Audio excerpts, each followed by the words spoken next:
Hi, I'm Donna. My sister used to laugh and say, "Don't embarrass yourself," just because I dared to step onto a shooting range. They all watched, waiting for me to fail, cheering when I stumbled. But what hurt most wasn't the jokes, it was years of silent betrayal. Years of being the family's hidden shame. And when I finally fired my first shot, everything changed. But how deep did their betrayal really go? And what price did they pay when I refused to stay small? The restaurant was already buzzing when I pulled into the parking lot. Valerie's birthday. Of course, our parents had gone all out private room, white tablecloths, crystal glasses gleaming under soft lights. Typical. Everything Valerie touched had to scream perfect, even if it hid the rot underneath. I walked in, my heels clicking too loudly on the polished floor. Heads turned briefly, polite smiles, quick glances, then back to ignoring me. I caught my mother's tight look, my father's half-hearted nod. They showed up, but that was all. Valerie was already holding court, laughing too loudly, flipping her blonde hair. When she saw me, her smirk widened, that familiar look that always meant trouble. Dinner dragged on, a haze of overcooked steak and hollow conversation about promotions, renovations, kids in overpriced schools. I didn't belong. I never had. Then came the toast. Valerie stood, tapping her glass. "A toast to family courage," she said sweetly, her eyes locking onto mine. I froze, feeling the trap spring before she even finished. "To my dear sister Donna," she continued, voice dripping with false affection, "who's bravely trying a shooting competition." She laughed, sharp and brittle. "Let's just hope she doesn't shoot herself." Laughter exploded around the table, some genuine, some forced. Dad pressed his lips together to hide a grin. Mom studied her napkin like it held the secrets of the universe. Heat flushed my face, but I stayed still, clenched fists under the table, nails digging into palms. Not here. Not tonight. Valerie wasn't finished. "It's inspiring," she added mockingly, "to see Donna chase dreams, even if they're a bit out of her depth." The words cut deeper than any knife. No one defended me. Not one damn person. I lifted my glass slowly, took a sip. It tasted like ash. The rest of the night blurred fake smiles, mechanical nods, polite nothingness, survival mode, a routine I'd perfected. When I finally escaped into the cold night air, it felt like I could breathe again. My hands trembled as I gripped the steering wheel. On the passenger seat lay the flyer. Boise Open Range Competition, March 30th. Open to all skill levels. Creased. Handled too many times. I stared at it, Valerie's smirk still fresh in my mind. The way they all looked right through me, like I was already a ghost. Maybe this time, I'd let my actions speak louder than their laughter. The days blurred into restless nights and second-guessing. But by week's end, I made a decision. I circled the competition date on my calendar, no more hiding, no more playing small. When April arrived, a sharp morning breeze cut through the Boise Sports Club parking lot. I tightened my jacket and stared at the sleek glass entrance. Inside, serious competitors moved with the calm precision of ex-military, retired law enforcement, seasoned sharpshooters, and me, a former accountant with a second-hand Glock and something to prove. I pushed open the door and approached the registration table. A woman handed me a clipboard without much fuss. I filled it out, my hands finally steady. While writing my name, a high-pitched laugh sliced through the room. I didn't need to look up. Well, look who made it out of Walmart!" Valerie's voice rang out like a shot. I froze, pen midair. She strutted into view, decked out in tactical gear that probably cost more than my car. Her entourage followed, grinning, whispering, forming a wall like they owned the place. "You here to watch the big kids play, Donna?" Valerie smirked. "Hope you remembered which end of the gun points forward." Snickers rippled through the lobby. Some glanced at me, pity, amusement, indifference. Heat crawled up my neck, but I stayed still. I finished signing my name slowly, deliberately. "Don't worry, everyone," Valerie added, her voice dripping with fake sweetness. "My little sister's a real natural. If natural means hitting the ceiling instead of the target." More laughter. Someone muttered, "Poor thing." I could have walked out. It would have been easier. But instead, I breathed deep inhale control, exhale doubt, just like Caleb taught me. Without a word, I handed my form to the clerk and accepted my competition number. Then, just once, I met Valerie's gaze. No smile, no fear, just a look that said, "You don't know who you're dealing with anymore." Valerie's smirk faltered, only for a second, before she laughed too loudly and turned away. I slipped the laminated number into my jacket pocket and walked toward the shooting lanes. Each step felt heavier and somehow steadier, too. I wasn't there to prove anything to them, only to myself. I made my way to the waiting area, weaving past clusters of competitors warming up or chatting in tight circles. The air buzzed with a mix of competition nerves and casual camaraderie, except where I sat, alone. I found a chair near the edge of the room, tucked between a vending machine and a battered notice board covered in old event flyers. I slid into the seat, gripping my competition number tighter than necessary, the laminated edge digging into my palm. Around me, fathers clapped sons on the shoulder, friends compared gear, spouses gave last-minute pep talks. No one came over to me. No one even glanced my way. A laugh caught in my throat before I could stop it, bitter, small, helpless. How fitting. Even now, even here, I was still the outsider looking in. A familiar ache stirred under the surface, dredging up a memory I hadn't invited. I was 12 again, sitting alone at the edge of the bleachers during our middle school talent show. Rachel had promised she'd save me a seat. Best friends forever, she'd said. Pinky swear. But when I got there, the seats beside her were already filled. Valerie had beckoned Rachel up into her shiny new circle, the cool girls with matching glitter sneakers and whispered secrets, and Rachel had gone without a backward glance. I remembered standing there, hugging my science fair poster against my chest, pretending I didn't care, pretending I wasn't dying inside. Rachel had smiled at me once, small and guilty, then turned away, laughing louder at whatever Valerie had said. It wasn't some big betrayal. It wasn't screaming or slamming doors. It was worse, slow, silent abandonment. A quiet decision that I wasn't worth holding on to. That was the day I stopped believing in promises, and sitting here now, 15 years later, surrounded by teams and tribes I didn't belong to, the sting felt just as fresh. Different stage. Same emptiness. I shifted in my chair, brushing invisible dust from my jeans, refusing to let the memory rot me from the inside out. Not today. Because today wasn't about being picked. It wasn't about being wanted. It was about showing up. For me. The loudspeaker crackled overhead, yanking me out of the past. Competitor 47, please report to lane 12. I rose to my feet, not because I was ready, but because I refused to stay invisible any longer. As I made my way towards lane 12, I passed by the bleachers set up along the side of the range. A part of me, foolish and stubborn, scanned the rows for a familiar face. Maybe, just maybe, someone had come. Maybe Mom or Dad had changed their minds. Maybe, deep down, they were proud of me stepping out of the shadows. Hope is a funny thing. It sticks around long after it should have died. The stands were dotted with clusters of spectators' parents snapping photos, friends clapping backs, husbands and wives sharing whispered encouragement. Everyone seemed to have someone. Everyone, except me. And there, right near the front, Valerie sat draped across a metal bench like she owned it. Her group of friends flanked her like a royal court. She threw her head back, laughing at something one of them said. Right beside her, my parents sat stiffly, looking straight ahead, pretending not to see me. They didn't wave. They didn't smile. They didn't even nod. Nothing. Their silence was a roaring void, a message clearer than any shouted insult. You're not one of us. It was a punch to the gut in slow motion. One I should have seen coming, but stupidly, I'd hoped anyway. For a moment, my hands shook not from fear, but from the raw force of betrayal coursing through my veins. They hadn't just left me alone today. They'd been abandoning me for years. Tiny slights, small exclusions, choosing Valerie's spotlight over my quiet corner every single time. And I'd let them. Standing there in the middle of the concrete floor, with my competition number flapping against my jacket, I understood something I hadn't allowed myself to admit before. I wasn't losing them. I never really had them. Whatever bond I thought we shared had been slowly snipped away, thread by invisible thread, until nothing was left but polite obligation and strained smiles.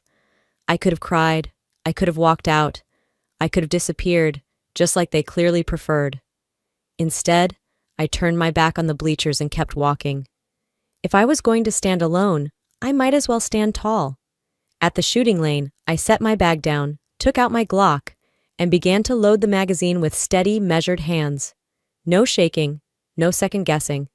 The speaker crackled overhead, announcing the start of the warm-up session. I adjusted my stance, locked my gaze downrange, and took my first deep breath of the afternoon. If they thought I'd crumble without their applause, they were about to be very disappointed. The scent of gun oil and cold metal filled the firing lane as I squared my shoulders and settled into my stance. My hands moved automatically, gripping, aligning, preparing, just like I had practiced 1,000 times in private. When I wrapped my fingers around the Glock, though, a sharp sense of wrongness prickled down my spine. The weight was off, subtle, almost imperceptible to anyone else. But not to me. The trigger felt sluggish under my finger, and the balance leaned awkwardly toward the muzzle. Something had been tampered with. I didn't need a detective to figure out who might have orchestrated it. Valerie's earlier laughter rang fresh in my mind, like the lingering sting of a slap. I rolled my shoulders back, forcing a calm I didn't feel. This wasn't just about a dirty trick anymore. This was a declaration. A move in a game she thought she could rig. Fine. Two could play. Slowly, deliberately, I adjusted my grip, rebalanced my posture, made micro-adjustments only someone who knew her weapon inside and out could manage under pressure. Around me, other competitors were firing off their warm-up round-squick bursts of sound and motion. I blocked it out, narrowing my world down to the steady rise and fall of my breath, the exact placement of my feet, the slight squeeze it would take to compensate for the heavier trigger pull. I aimed. I fired. The first shot struck lower than I'd expected, but still within the outer ring of the target. Not a miss. Not even close. A murmur ran through the competitors nearby, some of whom had been watching with half-interested glances, waiting for me to flail and fail. Instead, I simply realigned and fired again. This shot landed closer to center, and the next closer still. By the fifth round, I found a new rhythm, not the one I'd trained for, but one that adapted to the sabotage I hadn't planned for.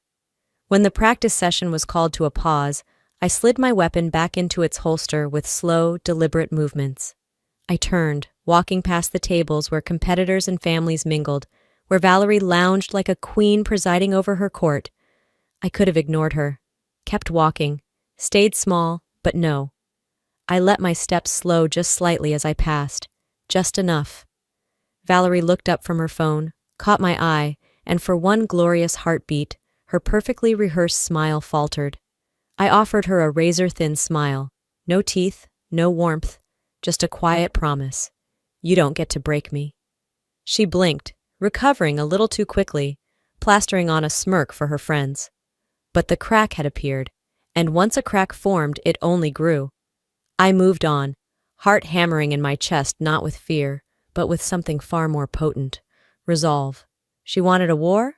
Fine, but she wouldn't like how I fought it. The moment my feet cleared Valerie's circle, I tightened the strap of my shooting gloves, mentally clicking into a different gear. It was no longer about proving anything. It was about reclaiming what they thought they could steal my control. At my lane, I flexed my fingers once, twice. The weight of the Glock was still off, but I'd already adapted. Instinct sharpened to a razor's edge. I breathed deep, steadying the chaos inside me. Adapt, overcome, win. Caleb's voice, calm and sure, echoed in my memory. He had drilled those words into me in another lifetime, back when the world felt safer, or at least more honest. The first round bell rang, crisp and merciless. I set my sights down range, exhaled, squeezed the trigger. The shot landed tight, not perfect, but close enough. I recalibrated without hesitation, shifting my weight slightly on the balls of my feet, letting the rhythm of recoil and readjustment flow through me. Second shot cleaner, third sharper, fourth almost dead center. The scores flickered briefly on the overhead screen. I caught a glimpse of murmurs rippling through the crowd, subtle shifts of posture, sidelong glances. Some curious, some grudgingly impressed. I blocked it out. This wasn't about them. This was about standing in my own skin, unashamed, untouchable. The announcer's voice crackled through the PA system, listing rankings so far. My name rose higher than I'd dared to hope. Out of the corner of my eye, I caught Valerie staring, not laughing now, but tight-lipped and narrowed-eyed, like she'd just bitten into something rotten. Good. Let her taste defeat before it even arrived. Reloading, I made no effort to hide the confidence sharpening my movements. Every click, every chambered round spoke for me. You tried to bury me, but you forgot I'm the seed. I lifted my eyes across the range, letting them find hers. No smugness, no theatrics, just pure, quiet defiance. Her friends nudged her, whispering something I couldn't hear, but Valerie didn't take her gaze off me. For the first time, she looked uncertain. I finished loading, set my jaw, took my place. The final qualifying round loomed harder, faster, less forgiving. I could feel the energy shifting, a different kind of storm gathering. If she thought she'd shaken me before, she was about to learn just how dangerous a woman could become when she had nothing left to lose and nothing left to prove. The air inside the lounge buzzed differently now, a low, uncomfortable murmur weaving through the crowd like static. I peeled off my gloves and headed toward the water station, trying to stay loose for the next round. But the tension clung to me like humidity before a storm. Every step, every glance from strangers felt heavier. A couple huddled near the snack table shot me a sideways look, whispering behind cupped hands. She couldn't have pulled that off. Not without some trick, I caught a woman's voice hiss, brittle with suspicion. Another man chuckled under his breath. Maybe it's her lucky day. Or maybe, just maybe, it was called hard work, something people like Valerie and her entourage wouldn't recognize if it slapped them across the face. I kept moving, pretended not to notice, pretended it didn't land. It did. The hallway toward the admin offices glowed with fluorescent light, too harsh, too sterile. That's when I saw Valerie standing smugly at the counter, filing paperwork. Her voice was pitched just loud enough for the receptionist and anyone else nearby to hear. Just concerned about fairness, she said sweetly, handing over a form. I mean, it's not every day someone jumps from novice to top tier in one afternoon. Concerned about fairness, from Valerie. That almost made me laugh out loud. Before I could turn away, an official clipboard clutched against his chest like a shield approached me. Miss Weaver, could we have a word? Of course. They led me to a back room lined with dusty trophies and worn leather chairs. Professional smiles barely masked their discomfort. We've received a concern, one began. Just a procedural check. Nothing formal yet. Yet. I kept my expression neutral as they asked about my performance, how long I'd been training, whether I had outside coaching. I answered calmly, giving them what they wanted. Timelines, training details, everything down to the type of drills Caleb had taught me years ago. I even pulled out my worn old training logbook from my duffel, the one Caleb insisted I keep back when I thought shooting was just a hobby. Dates, scores, notes, hard evidence. The man flipped through it, his brow furrowing, then relaxing slightly. This all looks in order, he said after a pause. Of course it did. Valerie could throw all the mud she wanted, it wouldn't stick. When they finally dismissed me, I stood, smoothing the front of my jacket with steady hands. As I exited into the main hall, Valerie was waiting, pretending to check her phone, pretending not to care. I walked right past her, slow and steady, locking eyes for just a beat longer than necessary. No smile this time, no words, just a message, clear and sharp as a bullet. You came for me. Now I'm coming for you. The sunset poured gold across the concrete as the final call came through the loudspeakers. Final round, competitors, to your lanes. I slipped my gloves back on, my movements slow and deliberate, feeling the weight of every step as I made my way back to lane 12. The energy around me had shifted, not just suspicion anymore, but something sharper. Anticipation. This was it. No second chances, no excuses. Just me, the target, and every scar that had led me here. I took my stance, grounding myself. Deep breath, release. The world narrowed to the line of my sight, the steady grip in my palms, the beat of my own heart syncing with the final countdown. 3 shots in, bullseye. 6 shots, still center mass. 12, 15, 20. Each round hit home with a crisp, satisfying crack. The crowd grew quieter with every hit, until the air was thick with a kind of stunned reverence. Even the officials edged closer to the scoring screens, eyebrows climbing higher after every confirmation. The last shot. I paused, lowering the muzzle slightly to reset my breath, feeling every muscle and memory and buried battle snap into place inside me like puzzle pieces. I raised the Glock, squeezed. Dead center. The hall stayed silent for a long, suspended moment before the applause broke out sharp and genuine, not the forced politeness I had known all my life. I set the gun down carefully, blinking hard against the sudden burn behind my eyes. Not from sadness, not even from relief, from something deeper, vindication. I caught movement out of the corner of my eye, Valerie standing frozen at the edge of the crowd, her mouth slightly open, as if she'd forgotten how to close it. Her hands clenched into fists at her sides. I didn't look back as I walked toward the judges' table. Senator Hollis, in his crisp navy suit and campaign pin, leaned into the microphone, his voice booming clear across the club. "Ladies and gentlemen, it's my honor to announce with a new club record score, Miss Donna Shipman, first place." The room erupted. I barely heard it. The sound felt distant, like ocean waves in my ears. My knees wobbled for a second, but I stayed upright, refusing to stumble now. As the crowd surged around me, I scanned the faces, strangers mostly, a few polite acquaintances, some surprised smiles, but no Valerie. She was gone. Not even a goodbye. And somehow that small absence hit harder than the applause. Victory wasn't supposed to feel lonely, but I was about to learn endings weren't always celebrations. The ride home was a blur of headlights and muted streetlights. I didn't bother turning on the radio. The silence felt earned. By the time I unlocked my apartment door, night had fully settled over Boise. The air smelled faintly of rain and pavement sharp, clean, like a world washed new. I stepped inside, dropping my keys onto the counter with a hollow clink. My jacket followed, tossed over the back of the nearest chair. In my other hand, the medal and certificate dangled limply, still warm from my grip. Without ceremony, I placed them on the kitchen counter. Not in a frame, not on a shelf. Just there. Proof, for no one but myself. The apartment felt smaller tonight. Or maybe I just felt bigger inside it. I made my way to the worn couch, sinking down into the cushions. The hum of the city filtered through the windows, distant sirens, the occasional bark of a dog. Life going on, indifferent to victories or failures. My phone buzzed on the coffee table. I almost ignored it. Almost. But habit won out. I reached for it, thumb swiping across the screen. Valerie.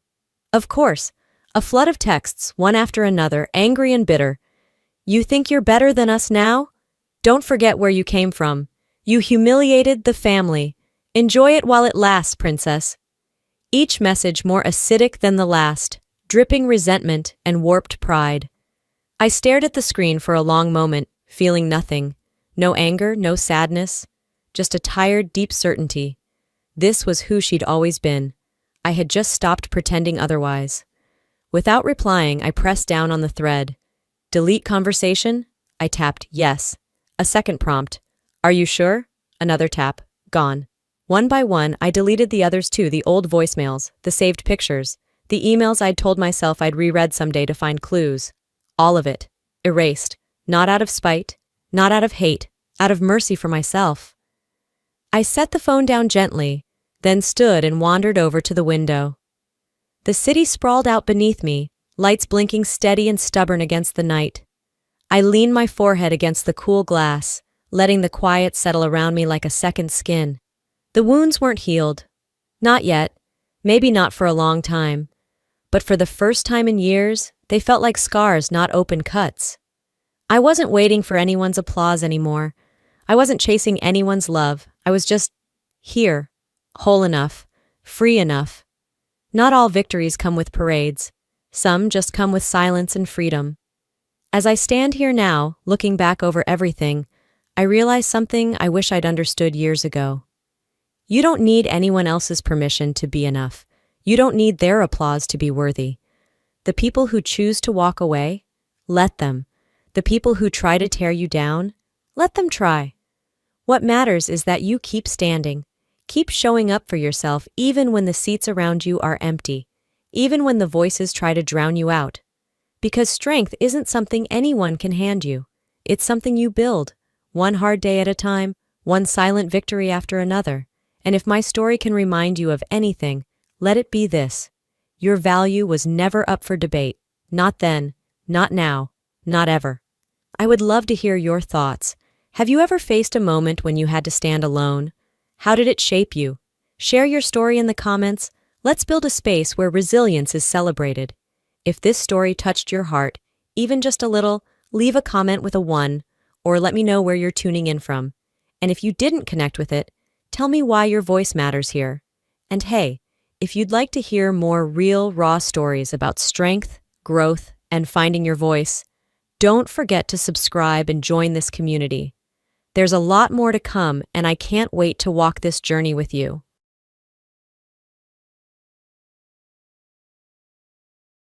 Yesterday, I was hit by a car driven by my mother-in-law and had to go to the hospital.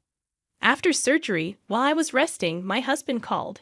He said that after I was taken away, the police came by. I told them I was startled by the car and fell, but now they're saying someone saw my mother-in-law hit me with the car. From what my husband excitedly explained, it seems both my in-laws were taken to the police station. It turns out I was indeed injured by my mother-in-law driving the car yesterday. Yet both she and my father-in-law lied in their statements. My husband had planned it all to make it look like I fell and got hurt. I was shocked. Hey, are you listening? Anyway, you need to go and explain that it was just a fall, he said to me right after I was rushed to the hospital. I was so angry that I decided to get revenge on my husband and in-laws. They must think I'll always do what they want, but that won't happen. Then it hit me. This will surely prove I was hit by my mother-in-law. I picked up my phone again. My name is Emma, and I'm 50 years old. Ever since I got married, I've been a homemaker. I met my husband, Hayen, when I was in my 20s. It was a typical office romance. He was assigned to mentor me when I joined the company. He wasn't particularly attractive or appealing to women, and naturally, I didn't have any romantic feelings for him. I saw him simply as a colleague whom I diligently followed every day. However, while working together, he took a strong interest in me. At first, I thought he was just happy to have a co-worker close to his age, but I gradually realized it was more than that. Despite my initial reluctance, I started to feel good about the daily flattery. Looking back, I don't know what I saw in him, but I fell for his sweet talk, and we began dating. We continued working together for a while, and about a year later, he proposed to me. With no reason to refuse, I accepted, convincing myself that this was what life was about. At my husband's suggestion, I quit my job and, without discussion, moved into his parents' house. I had visited my in-laws a few times before we got married, but I had never imagined living with them. They were warm and welcoming during those visits, which reassured me. By that time, my father-in-law had retired. So, I spent my days with my in-laws while my husband was at work. It wasn't the sweet newlywed life I had imagined. At first, they seemed somewhat considerate, but their attitude towards me changed over time. My mother-in-law's demands grew day by day, crushing my spirit. You're only able to be a homemaker thanks to Hayen, so you better be perfect at housework, she would often say. Whenever something slightly displeased her, she eagerly scolded me. She never doubted her mission to educate her imperfect daughter-in-law, which seemed to be her life's purpose. She had lived with her own mother-in-law, too, and often bored me with stories about how things were in her day. Times and values have changed, and being forced to accept her outdated mindset was nothing but a nuisance. But due to my position, I had no choice but to silently endure her constant nagging. She often went to a cafe with her friends of the same age, where they seemingly enjoyed complaining about their daughters-in-law. Oddly enough, they didn't brag about how great their daughters-in-law were. But rather than bragging about how great their daughters-in-law were, they competed over who had the worst one. Hearing these stories made me wonder if I would end up like them, filling me with dread. As for my father-in-law, he wasn't exactly supportive either. Although he didn't antagonize me like my mother-in-law, he complained about my cooking almost daily. The seasoning is too strong today. Are you trying to get rid of the elderly quickly? His old-fashioned attitude, viewing women as inferior, was evident whenever the topic came up. He kept saying how women should be considerate and assist men, or that they should understand things without being told. It's embarrassingly idealistic. I guess some people never change, always acting high and mighty no matter their age. My father-in-law doesn't exactly pick on me. He's more about boasting his beliefs to me, proud of his outdated thinking. He'll probably never realize his mistakes and just keep getting older like this. They're just like those unpleasant in-laws you see in dramas. I've tried discussing it with my husband several times, but it hasn't changed anything. As our marriage has gone on longer, my husband started blaming me. My parents are elderly, you should be kinder to them. Isn't that what a daughter-in-law should do? Like father, like son, following in his parents' footsteps. My husband also began to look down on me and exploit me. He doesn't help with anything when he comes home. He just sits there as if it's the most natural thing.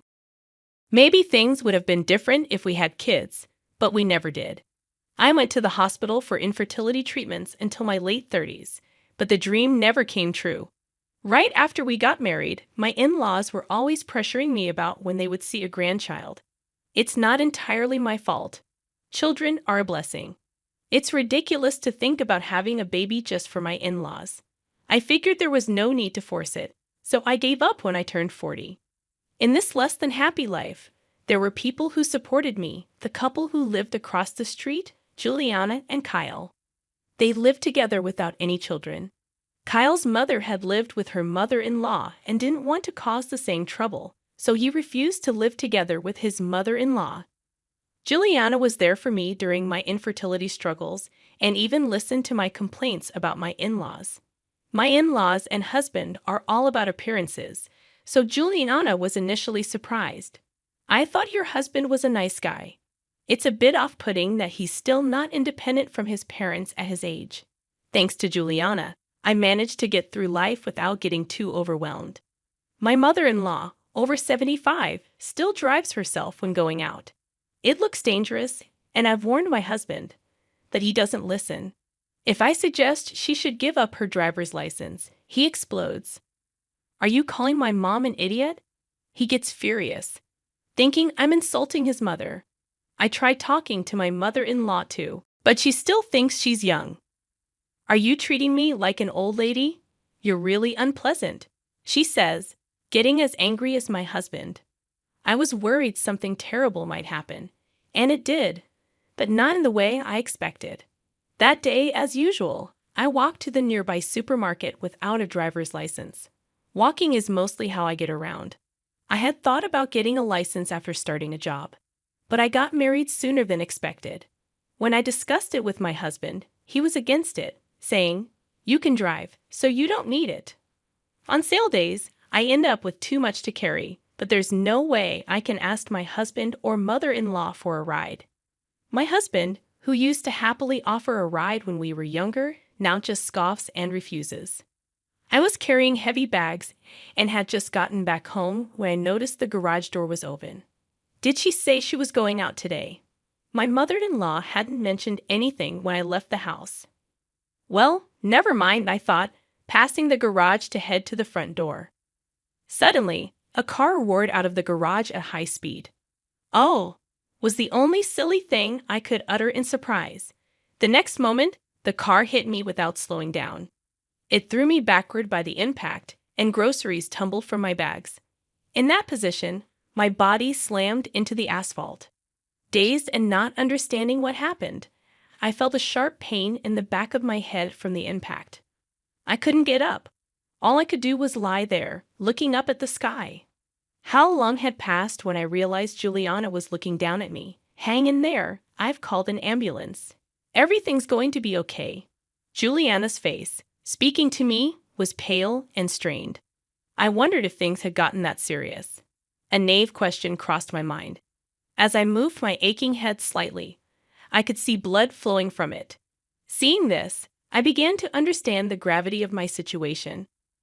I started to realize the seriousness of what had happened, but there was nothing I could do. I was unable to move. Soon, I could hear the ambulance siren getting closer. Just a little longer, they're almost here. Hang on, Juliana desperately encouraged me. My head started to feel fuzzy. No, just a little longer, I thought, despite her words. I closed my eyes. When I opened them again, I was lying on a hospital bed with a tube and IV connected to my hand, and I could see fluid dripping continuously. Realizing I was saved, tears naturally flowed. Moving my head slightly brought sharp pain. It was no wonder, given the bleeding. As I groaned in bed, a nurse rushed over. "You shouldn't move your head yet." I had many questions but listened silently to the nurse's explanation. It had been 1 day since the accident. I was rushed to the hospital by the emergency team called by Juliana. After arriving, I underwent surgery to stitch up my head and survived. Juliana had stayed with me the whole time, and now she had returned home as it was past visiting hours. It seemed she had contacted my husband, Hayne, too. But after telling him the surgery was successful, he didn't say anything else. My whole body was in pain, but there was no life-threatening injury. I just needed to rest for a while. However, with so many things to think about, I just closed my eyes. Soon after, my phone on the bedside table started ringing insistently. I didn't want to answer, but the calls persisted. After several repeats, it seemed there was no sign of giving up. I found my phone without moving my head and saw Hayne on the screen. Thinking he must be worried, I answered with a slight relief. "Hey, actually, my parents."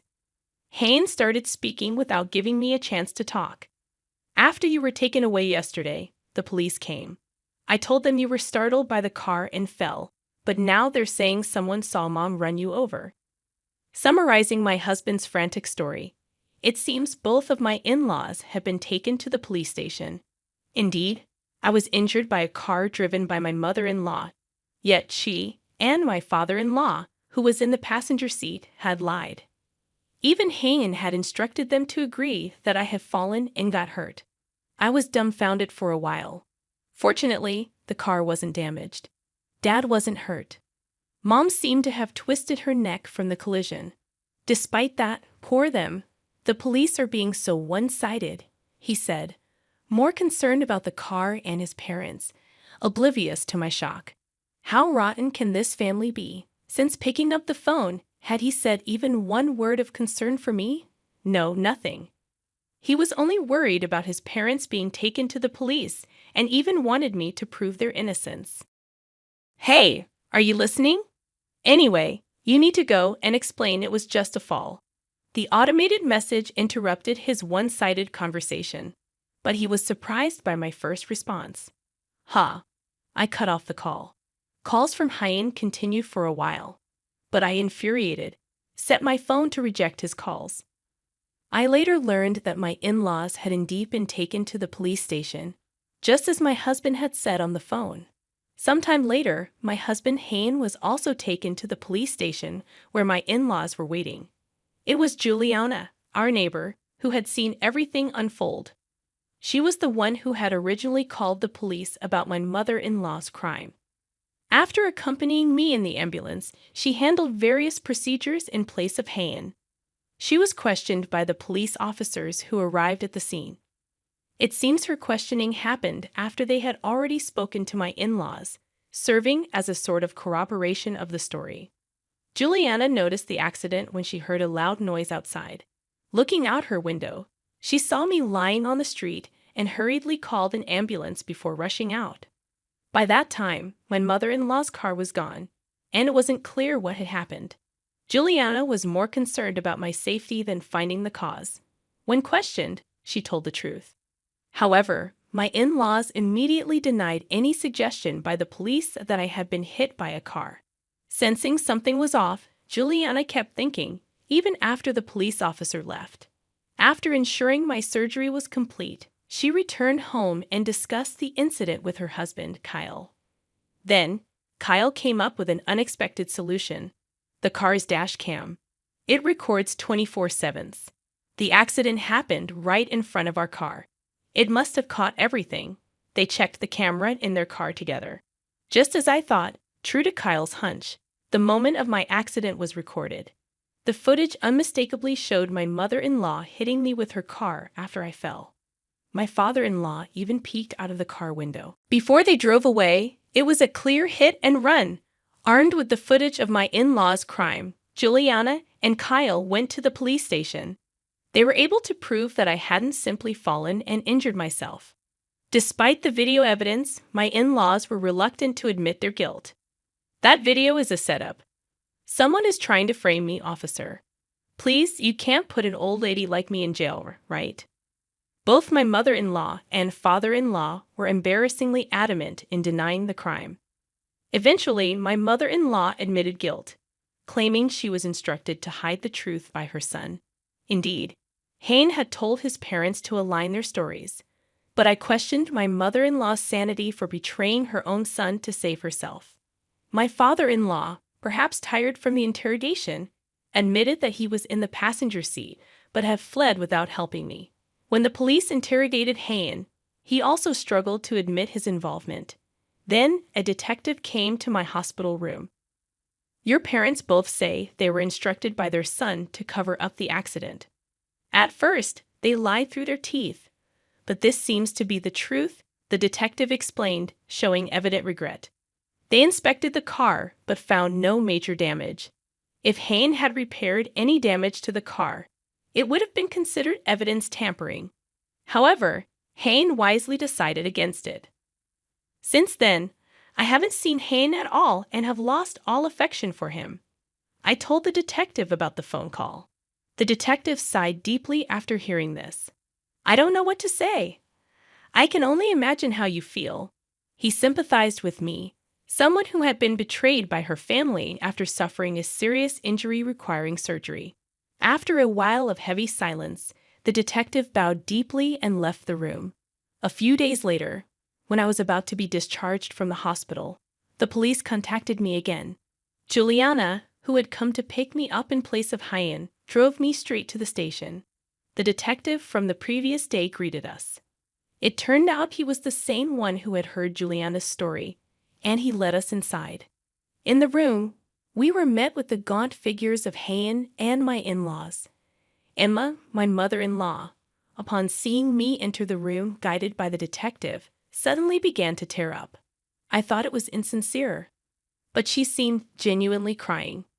Whether she felt relieved to see a family member or was relieved to see me alive, hoping for a lighter sentence, I couldn't tell. We waited for my mother-in-law to calm down before beginning. A female officer soothed her, and she finally seemed ready to talk. My father-in-law, sitting next to her, looked utterly exhausted and kept repeating "I'm sorry" to me. The specific purpose of the day was to align the details of the accident with me, the victim present. The screen displayed the footage of the accident submitted by Juliana. While watching it, the detective proceeded to discuss each detail. My in-laws answered the questions honestly, and I nodded in agreement, confirming the facts. The main issue was whether my husband Hayne was involved. Following my statement, his call history had been checked, which proved he had called me. However, even now, Hayne continued to deny any involvement. Unfortunately, I hadn't recorded the content of our call, so the conversation wasn't progressing. Are you trying to frame me too, you liar? At times, the detective calmed Hayne, who became emotional and appeared agitated. Please stop lying. Any further will only lead to your regret. Do you want to betray your own mother and father to save yourself? My warnings fell on deaf ears. Feeling an impasse, the detective spoke up. So your parents are continuing to lie to the police, is that correct? With that question, Hayne fell silent. My words carried a different weight. Your mother running over your wife is clearly captured on the video, which both of your parents have admitted to. But according to you, your parents, out of self-preservation, are implicating you as an accomplice. The detective's serious tone made Hayne's face tense. Do you understand the crimes of your parents are becoming even more serious? Hearing this, Hain finally admitted his guilt. At the very end, he realized the gravity of his actions. With Hain's confession, all three were fully exposed. Police officers in the room started moving around hurriedly. Regarding this matter, the detective then turned to me, discussing whether I wanted to withdraw the complaint. While the crimes committed by the three couldn't be erased, this decision would significantly alter their fate. However, I firmly declined. I was lucky to survive. Their decision to flee the scene right after the accident is unforgivable. I'll be filing a complaint to ensure they pay for their crimes. My decision caused a significant stir among them. My mother-in-law cried out loud, and both my father-in-law and Hain slumped in despair. They probably never imagined I would make such a ruthless decision.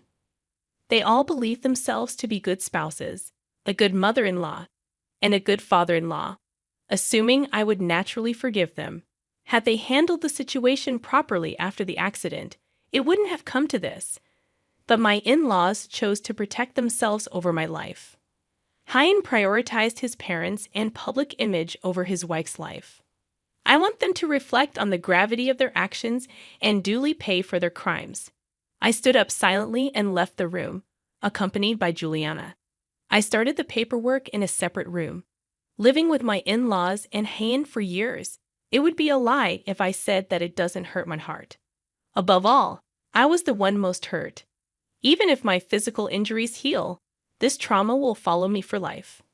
Despite not having done anything wrong, I felt far from relieved. By the time we left the police station, it was already dark. Juliana, thoughtful as always, invited me to a celebratory dinner for my discharge. I gratefully accepted her invitation and headed to Juliana's home.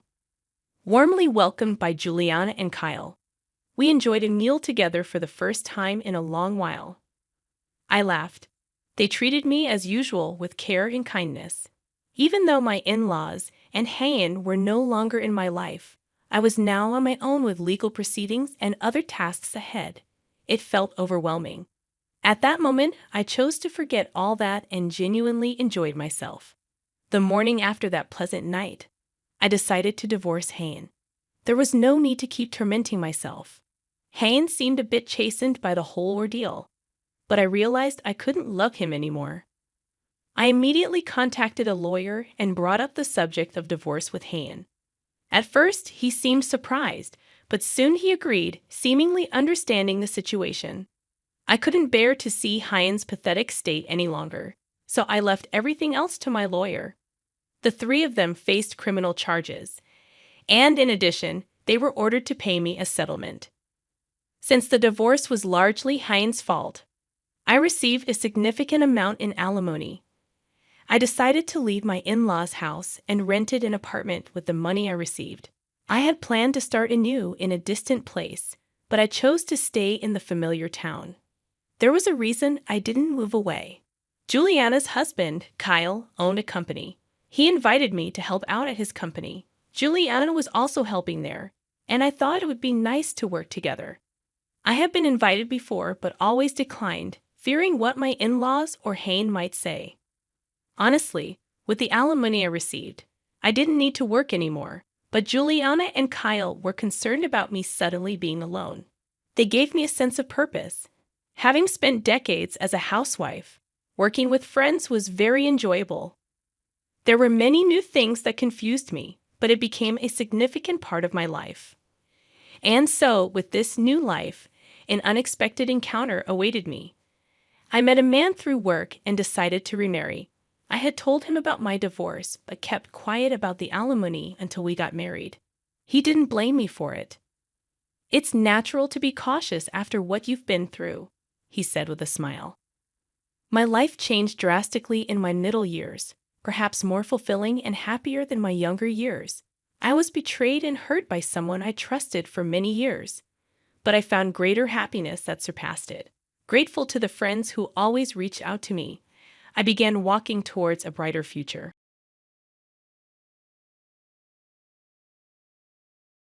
Riding on your parents' coattails at work, and now you're just a slacker, right? No kids either. Why don't you just let go of my child? How on earth did someone like you manage to get married? What kind of dirty tricks did you use? My mother-in-law and sister-in-law never took a liking to me.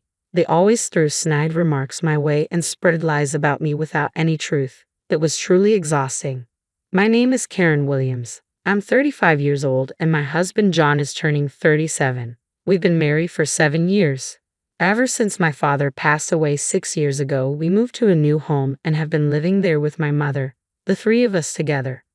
John is kind and he gets along well with my mother, making our home life peaceful and fulfilling. However, my career has had its ups and downs, causing me considerable stress until things settled down. After graduating from college, I worked at my father's company where he was the CEO. But after seriously considering my abilities, I decided it wasn't the right fit for me and switched jobs in the first year of marriage. It was a tough decision at the time. Looking back, I'm glad I made the change. I have 2 brothers, both of whom joined our father's company. Since my mother also worked there, it seemed only natural that I would too eventually. The company specialized in electrical engineering, which is why I pursued and completed my degree in that field before joining my father's business. Since my whole family worked in the same place, I never doubted that was where my future lay. When I first started, I faced gossip for sure. Rumors that I only got the job because of my father. It was expected but still hurtful. Once my colleagues knew I was the CEO's daughter, there was a palpable distance, and I felt excluded. No matter how hard I worked, it was always seen as riding on my parents' coattails, which was frustrating. My brothers faced the same talk but proved themselves through their abilities, so I was determined not to be left behind. I worked hard to prove them all wrong and gradually climbed the ladder of success. My boss, who evaluates our work performance, didn't go easy on me, even though I am the CEO's daughter. It seemed to me he was actually stricter with me than with the average person. This meant that my promotion was purely due to my efforts, and it felt great to be recognized.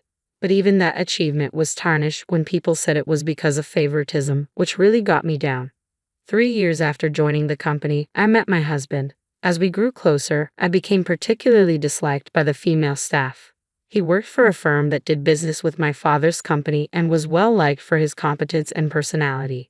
His substantial income also made him quite a catch in the eyes of many women. I had met my husband before we saw each other at work. I used to see him often at the bookstore and the library I frequently visit. Since we bumped into each other so much, we got to the point where we'd occasionally chat. We were both surprised when we ended up meeting at work. Our shared love of reading quickly led to a relationship, but this sparked jealousy among my coworkers, leading to gossip. During our relationship, I met my husband's family, but my mother-in-law and sister-in-law disliked me.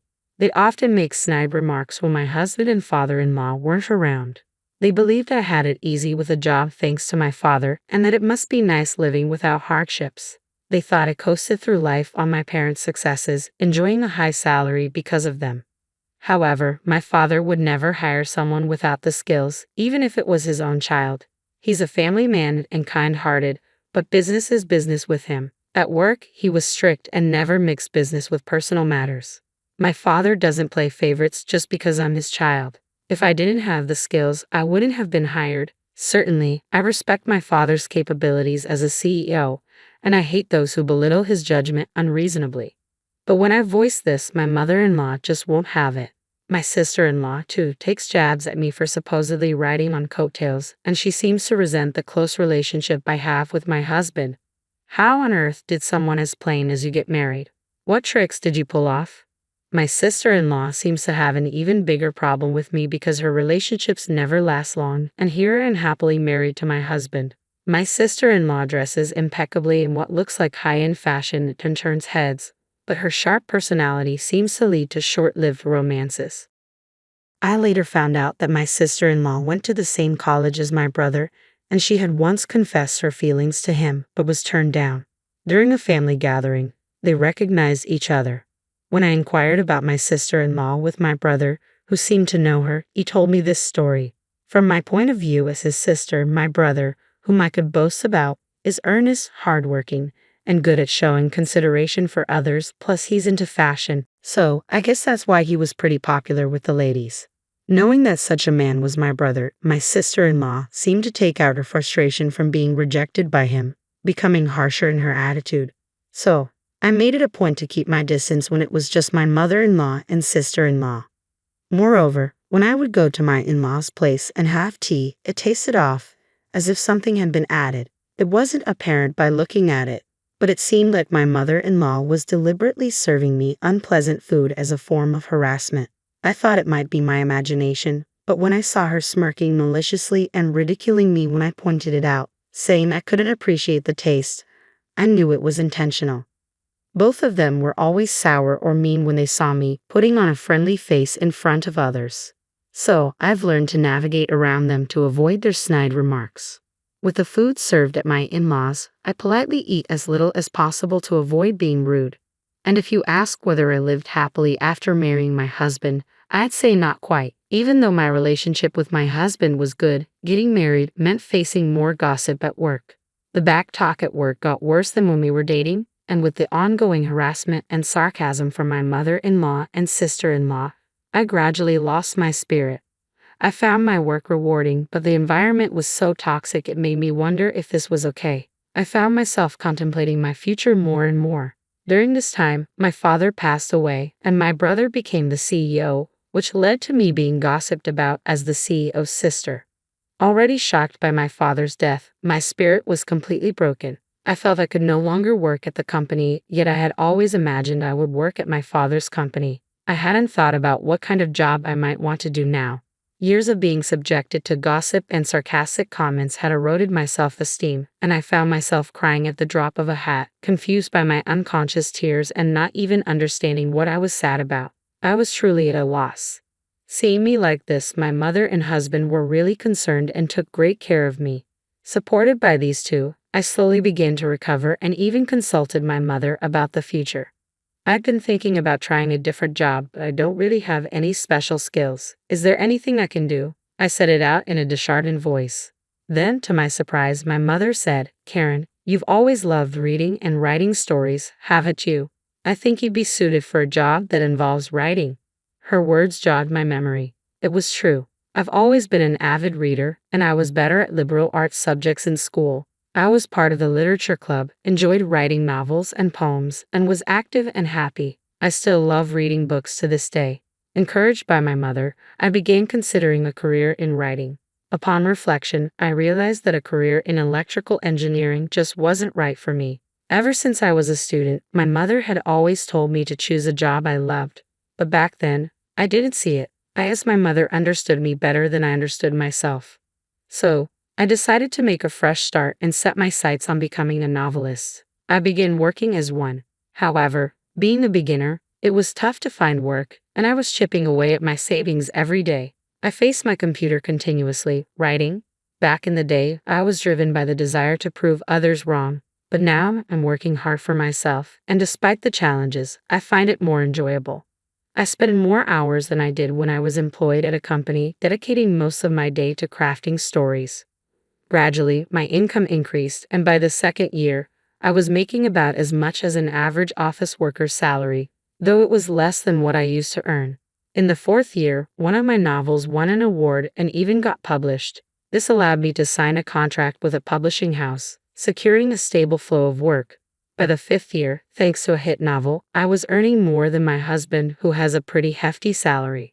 From then on, my work was getting adapted into comics and dramas, keeping me busy but ensuring a steady income. It's been tough getting here, but working as a novelist, I feel that my previous jobs weren't a good fit for me. But as much as being a novelist suits me, I wouldn't have gotten this far on my own. I owe a lot to the support of my mother and husband. As for my mother-in-law and sister-in-law, when they heard I became a novelist, they just assumed I wouldn't make it and started making snide remarks, suggesting I was leeching off my husband. After my father-in-law passed, their comments seemed to get even worse. Since I write almost at home, they've taken to calling me a nerd. And because our home is in a high-rise luxury condo, their jealousy makes their remarks even nastier. You're just lazing around at home, living off your husband's earnings, aren't you? Must be nice. Life's easy when you don't have to work for it. They assume my husband is the one who bought our condo and covers all our living expenses. They're convinced I don't contribute financially, especially since I switched careers to become a novelist. However, the condo was actually inherited from my father, so my husband has nothing to do with it. Plus, the building has great amenities, so I hardly need to go out, which only strengthens their misconception that I'm a nerd. But I split the living costs with my husband, And even though I've explained this, they still believe that my husband is paying for everything. So they continue to make their comments behind his back, and I just bear it, although it's definitely stressful. They also make rude comments about how I haven't given birth to a child. This started when I turned 30, and it's just so tiresome. Now that I'm 35 and still not expecting, I'm starting to get worried myself. I was made to feel uncomfortable by these two people, and despite explaining work matters to them repeatedly, they wouldn't listen and would just insult me. So, I slyly sought advice from my mother and husband. When I was working at the company, I didn't consult anyone until I reached my breaking point. Learning from that, I decided to talk to them early on. But aside from my mother, since the two are part of my husband's family and act like decent people in front of him, I made sure to convey things to him in the gentlest terms possible. You don't have to deal with those two. I'll handle any meetings or communications with them. He knew about the period when I was emotionally unstable due to the backbiting, and out of concern, he tried to ensure I wouldn't have to see them more than necessary. Thanks to him, the occasions of being subjected to their snide remarks lessened, but there were still times when their malice got to me and brought me down. However, the thought that I have allies in my mother and husband quickly helps me bounce back. As for not being able to have children, my mother, who had me at an older age, assured me there was no need to rush. It's just not the right time yet. I had you later in my life, so there's no reason to worry. Do you think so? All right, I won't stress about it too much, and I'll just wait patiently, talking with my mother. Considering my current workload and the negativity from those two, I thought I couldn't afford to have children now. Even though I felt rushed, I decided not to worry about it as much as possible. I still got snide remarks from the two of them, but my mental state was more stable than when I was working at the company. The house my father left us was well designed and well located, so I lived peacefully with my mother and husband and felt happy. Plus, with the gym equipment and workspace in the shared facilities, I could exercise and take breaks during work, which helped me get by smoothly. However, one day, my mother, who had been working energetically, suddenly collapsed and passed away from a stroke. She had gone to work as usual that day, and I had sent her off with a smile. She had no chronic illnesses, and I thought she would live much longer, so I was stunned when I found out. By the time I got to the hospital, my mother had already passed away. I stared at her, who looked as if she had just fallen asleep, with disbelief. It didn't seem real, but as I arranged for her funeral, my feelings finally settled down, and I quietly cried. I can't believe she's gone so suddenly. She was fine just this morning. My husband, knowing how lively my mother was in the morning, cried with disbelief. He had a close and long relationship with her, so he was mourning as well. While we were sad, we prepared for the wake and funeral, and manned the reception. Seeing acquaintances come by and mourn, I realized how loved my mother was and felt consoled. My mother-in-law and sister-in-law came, and perhaps because they were with my husband, they acted somberly. But when my husband was busy with other people, they whispered to me, "With your mother gone, it's going to be tough from here on out. Since we're family, we don't need condolence money, right? Don't worry, I won't give a dime to someone who's just a gold digger." I was appalled by their insensitivity at such a time. They were stingy about the condolence money and even mocked me, saying I had been too dependent on my mother for my age. I was still in a state of shock and numbness after my mother's sudden passing, but I couldn't help but feel angry at the insensitivity of those two. Before I could respond, my husband came over, and the two of them quickly pretended to be sad and left. I was astonished at their audacity, but I decided to focus on mourning my mother rather than dwelling on their rudeness. Even after the funeral was over and I was back home, I was still overwhelmed with grief and felt listless. I sat down on the couch, still in a daze during the funeral preparations and the service itself. I was kept busy enough to somewhat distract myself from the sorrow. But once home, the memories of my mother came flooding back. Thinking of how vibrant she had been made me even more sorrowful, and the sense of loss was overwhelming. My eyes and nose were sore from all the crying, but being back home made me realize just how recently she was still alive. Despite thinking I had cried all my tears at the funeral, I found myself tearing up again. I was deep in my grief, but a rational part of my mind knew that I couldn't afford to stay this way. I had a lot of manuscripts to write by a deadline, and with the funeral and everything, I had already made arrangements with the publishing house. I knew I couldn't take advantage of their understanding any longer. My mother supported my career, so in her honor, I tried to calm my grief and resolved to get back to normal starting tomorrow. While I was doing this, I got a call from the front desk saying there was someone at the door claiming to know me. My husband inquired further and found out it was my mother-in-law and sister-in-law. I wondered what they could want since we had just seen each other at the funeral. I didn't feel like seeing them, but in hopes of a distraction from my sadness, I washed my face and decided to go down with my husband. As we descended to the first floor entrance, puzzled by their visit, we were greeted before we could even speak. They said with a smile, "We're going to be living in your house from today, so show us around, please.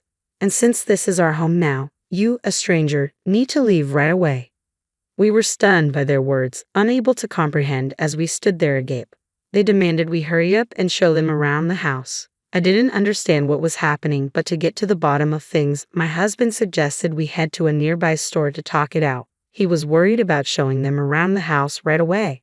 Rather than that, they insisted, "Hurry up and show us around the house. It's ours from today on." "Yes, hurry up," they both complained, apparently unsatisfied with the idea of discussing the matter anywhere but the house. The commotion began to attract the attention of other residents at the entrance, who started to wonder what was going on. "Let's not cause a scene first. Please explain why you suddenly decided to live here." My husband explained that we couldn't just give them the house because my mother's estate hadn't been settled yet. Somehow, my husband managed to persuade them to go to a nearby diner. After ordering drinks, we listened to their story, and the sheer absurdity of it all made my previous sorrow vanish in an instant. "That house belongs to John, doesn't it? Your mother was paying for it, but now that she's gone, rather than supporting a nerd, we might as well live there together. You should divorce that nerd you're supporting and come live with us," they said confidently, claiming it was a good idea. My husband was bewildered by their absurd claims, which they made as if they were the most natural thing in the world. It seemed he was getting angry, especially with the insults hurled at me, but he calmly started to clear up their misunderstanding. "First off, that condo is Karen's, inherited from her father, not mine, and Karen's not unemployed, she has a job," my husband explained. I clarified that I was the owner of the condo, which was part of my father's legacy, and that I was working as a best-selling novelist. However, they wouldn't accept it. "A novelist? That's hardly a stable income. There's no need to defend her just because she's your wife, right? Defending her like that, are you brainwashed or something? You'd better divorce her quickly," they insisted, dismissing my achievements as lies. Being ridiculed about my mother and the work I've poured my heart into, I was truly getting steamed. I'd been patient until now, but decided it was high time to speak up. Just as I was about to open my mouth, my husband, who'd been irritably explaining to the two unlistening people, lost his cool before I did and burst out in anger. "Enough already. Stop talking nonsense. Don't you ever mock Karen," my husband exclaimed, shocking both of them. "We've explained it time and again. How many times do I need to say it for you to get it? Karen isn't half-heartedly pursuing her writing career," my husband continued. With my husband's outbursts, it seemed they finally began to realize that everything we had been explaining was the truth, and confusion set in. "Okay, I get it. We're sorry. Let's live together then. I've already told my friends I'm moving into the high-rise condo. It's going to be embarrassing if I don't, so let us move in," they said, still without sincere regret or apology. My husband, growing even angrier, declared, "There's no way we're living with you two. Just go back home." He seemed more disappointed than I was that his own family would suggest such a thing, and his rejection of them was even stronger. Panicked by his words, they began pleading with my husband to let them stay. "We're in a bind here. We've already sold our family home and have nowhere to live." It turned out they had sold their house without telling us, assuming they could move into ours. They were already arranging to move and hadn't even looked for another place, making wild claims out of desperation. "So it's okay for you if your family is left high and dry. Just let us stay with you." "I quit my job thinking I was going to live in the condo," my sister-in-law exclaimed. Their faces turned pale as they desperately implored my husband to let them stay in our house. It seems my sister-in-law had quit her job, fully intent on leeching off my husband herself, despite constantly mocking me for being a nerd. It was just plain rude, family or not, to show up unannounced like that.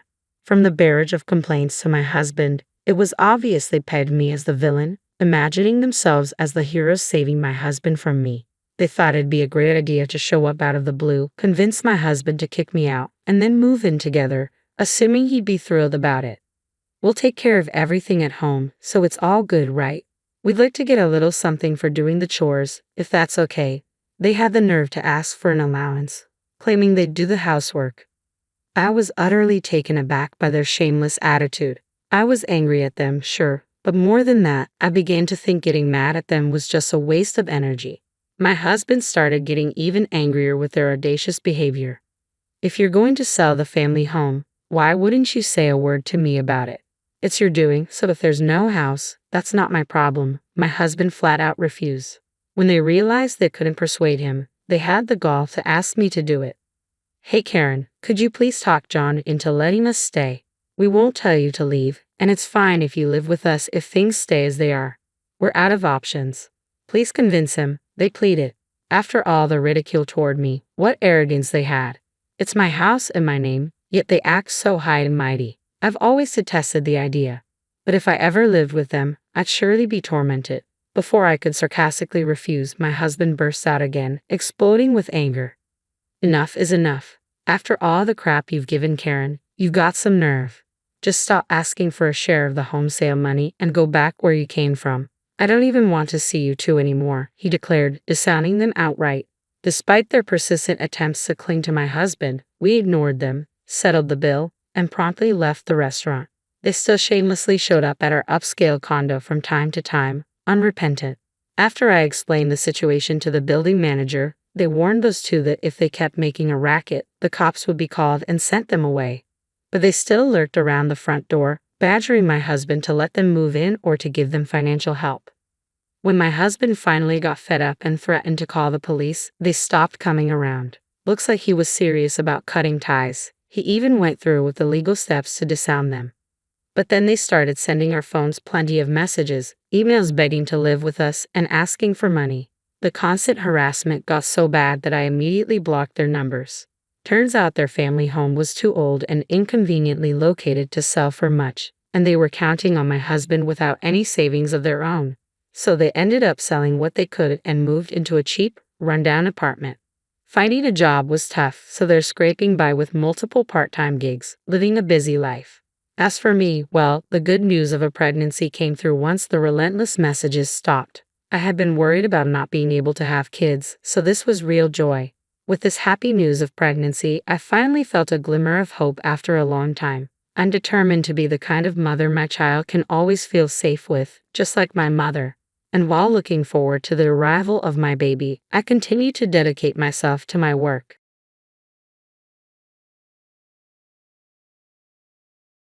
Hi everyone, my name's Taylor.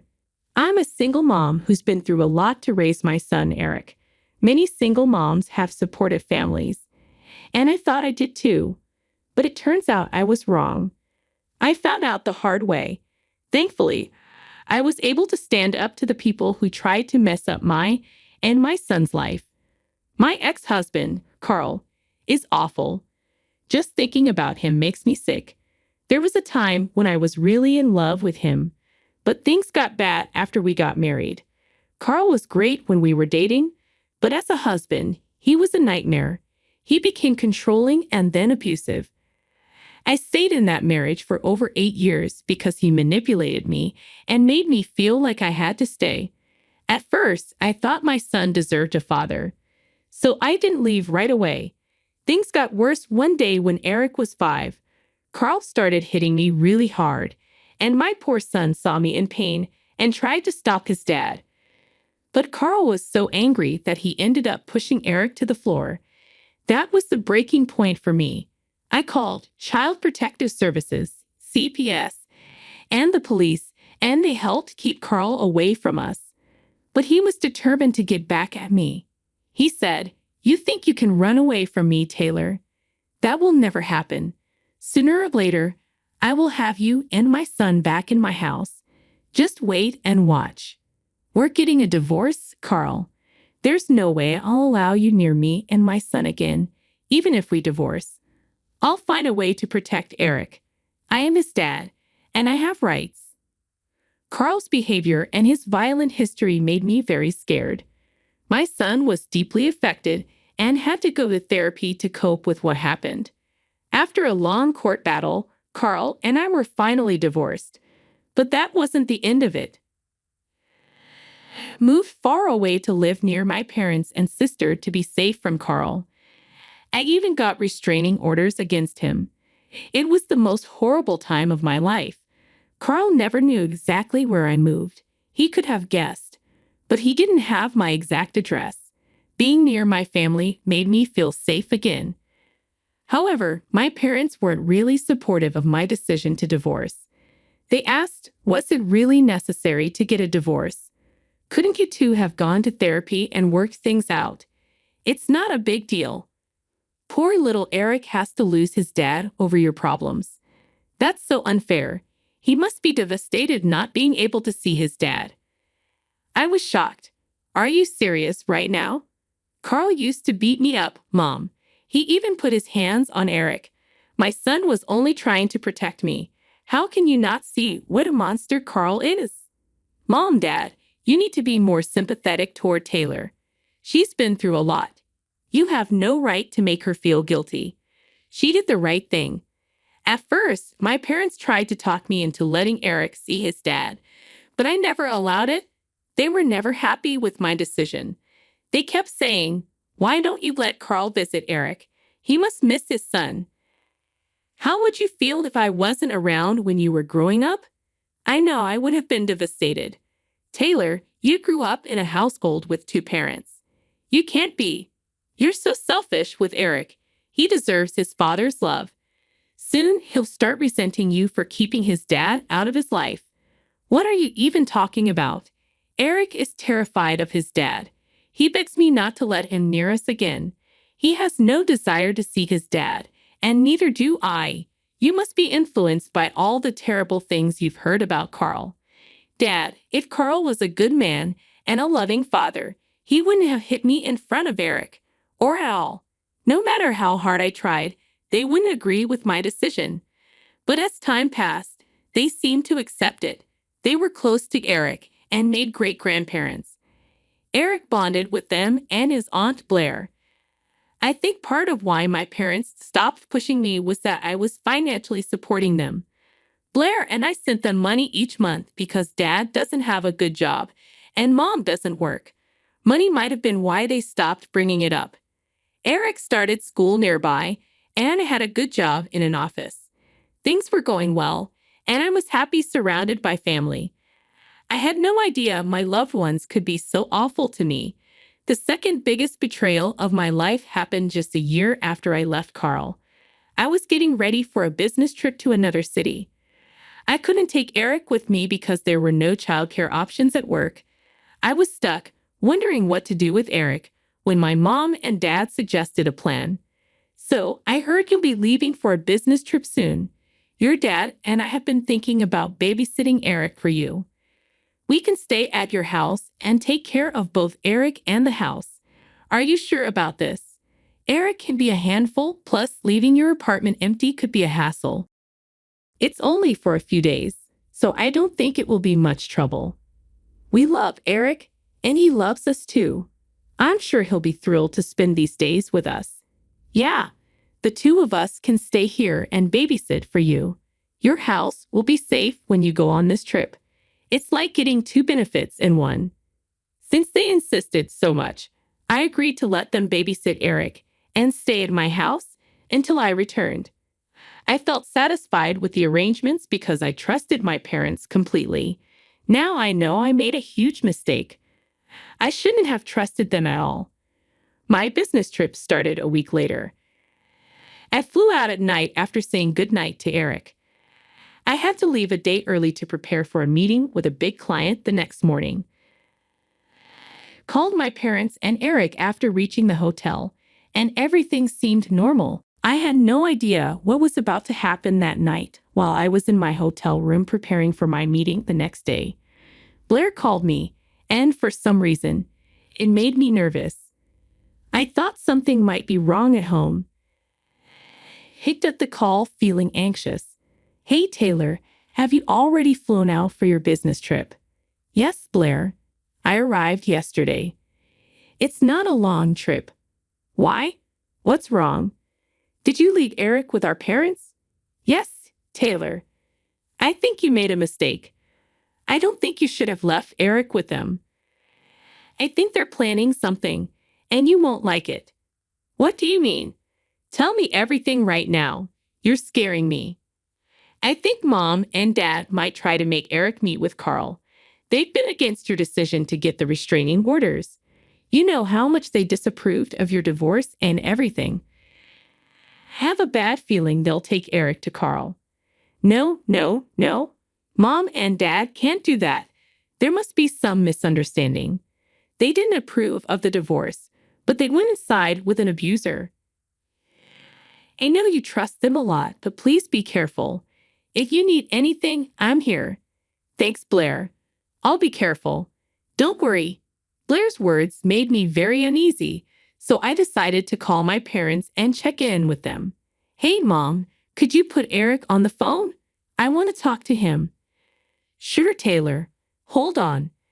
Mom, are you there? Hi, Eric. I'm just checking in. Is everything okay? Are you having a good time? Mom, I need to tell you something. Grandma and Grandpa called Dad. Oh my God, my phone is about to die. I'm so sorry. Taylor, now I have to charge my phone. Why don't you call back later? Eric is fine and playing with us. You don't have to worry about anything. Take care. Bye. Something about the way Eric tried to talk to me made me suspicious, especially when Mom snatched the phone away before he could finish his words. My head was spinning from the situation, so I decided to check the security camera footage. I didn't have cameras inside the house, but I had them outside. Lo and behold, in my driveway was my ex-husband's car. I was shocked. I remembered the footage and saw Carl's car parked at my house. My mom had opened the door for him. I was furious and scared for Eric's and my own safety. Carl wasn't supposed to have my address. I even had a restraining order against him. He shouldn't have been near my son. I called my parents immediately, and I recorded the call. Mom, why the hell is Carl at my house? What's going on? Who permitted you to let him in? God, you need to relax, Taylor. Carl is not here. Why would you even say such a thing? Mom, I can see his car parked in my driveway. Did you forget that I have security cameras outside? I saw you open the door for him. There was a long silence on their end. Neither of them spoke. I can tell I've made them nervous, but nothing prepared me for what happened next. Look, I know you're upset at Carl and us, but you're being very unreasonable. You need to cut us some slack. Yes, I'm very disappointed in you, Taylor. You can't separate a son from his father. Eric needs Carl in his life. You're not being a good mom. Please tell me you're joking. Carl physically abused me. He even hit Eric when he tried to save me. How can you allow Carl back into his life? That was a long time ago, Taylor. We must forgive people. He's changed. Your stupid restraining order was causing a lot of problems. Yes, so your mom and I decided to take matters into our own hands. Since you wouldn't do it, we gave Carl our address and reunited father and son. They're so happy together. Mom, Dad, I'll give you exactly 5 minutes to kick Carl out. If you don't, there will be consequences. Don't threaten us, Taylor. We're your parents. You're 3,000 miles away. Carl will stay here as long as he wants. We're planning a picnic tomorrow. Now I'm hanging up before you talk any more nonsense. Mom said that and simply hung up on me. I literally gave them 5 minutes to kick Carl out. But when 5 minutes passed, his car was still in the driveway. I'd had enough at that point. I felt scared and betrayed, so I quickly called law enforcement. I gave them the rundown of the situation and told them to arrest Carl. I also instructed them to take Eric from my parents and give him to Blair. The police acted fast and reached my house within 5 minutes. Staying near a police station was the best decision of my life. I saw them confront my parents and Carl through the CCTV footage. My mom and dad looked panicked as the police went in to arrest Carl. Mom called me and said, Taylor, what is wrong with you? Did you call the cops on us? Carl could go to jail. He will go to jail, Mom. And so will you if you don't leave my house right now. I don't want you and Dad on my property again. I've called Blair. She will come and take Eric. You will never come near us again. How dare you, Taylor? You are a horrible woman. I wish you were never born. You cannot kick us out and take our grandchildren from us. We won't let that happen. Good luck with that, Mom and Dad. The police will stop and arrest you if you do anything stupid. They know that Eric will go with Blair. You can't do this. We have grandparent rights. We will sue you. Good luck trying to fight me in court. It'll be fun to see the judge's reaction when she realizes that you brought an abusive man in my house despite a restraining order. You'll be laughed out of court. Before either of my parents could reply, the police came out with handcuffs. Carl was escorted to the police car and put in the back seat. It gave me relief and satisfaction to see him back with the police. Then the police started to talk to my parents. They were flustered, and my dad was starting to shout at the cops. I'm sure they were trying to argue about Eric. Right then, my sister Blair showed up. She showed the cops her ID and took Eric with her. My parents tried to stop her, but the police intervened and kept them at bay. Then the cops stayed behind until my parents gathered their stuff and left the premises. My sister locked my house and took the keys from them.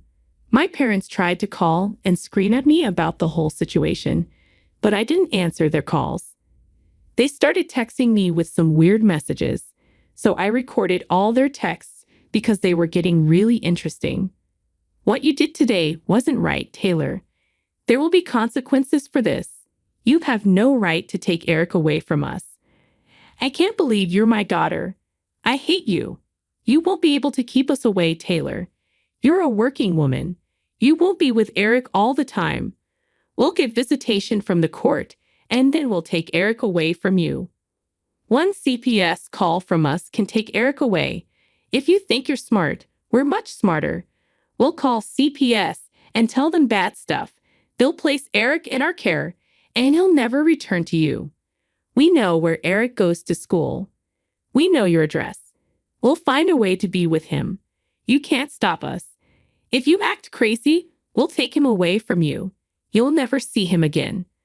My parents are not only horrible, but also very foolish. They still expect that everything will go their way. They had no idea what I was going to do. Only time will show them. Meanwhile, Carl had already made a huge mistake by teaming up with my parents. He would suffer as well. I quickly finished my work and returned home as soon as possible. Blair kept Eric safe, and he was staying at her house. Eric was extremely relieved to see me again. Mom, you came back. I thought you wouldn't come back for me. Eric, what are you saying? I went on a business trip. Of course, I was coming back. Dad said you had left me, Mom. He said he would take me away with him and showed me pictures of his house and everything.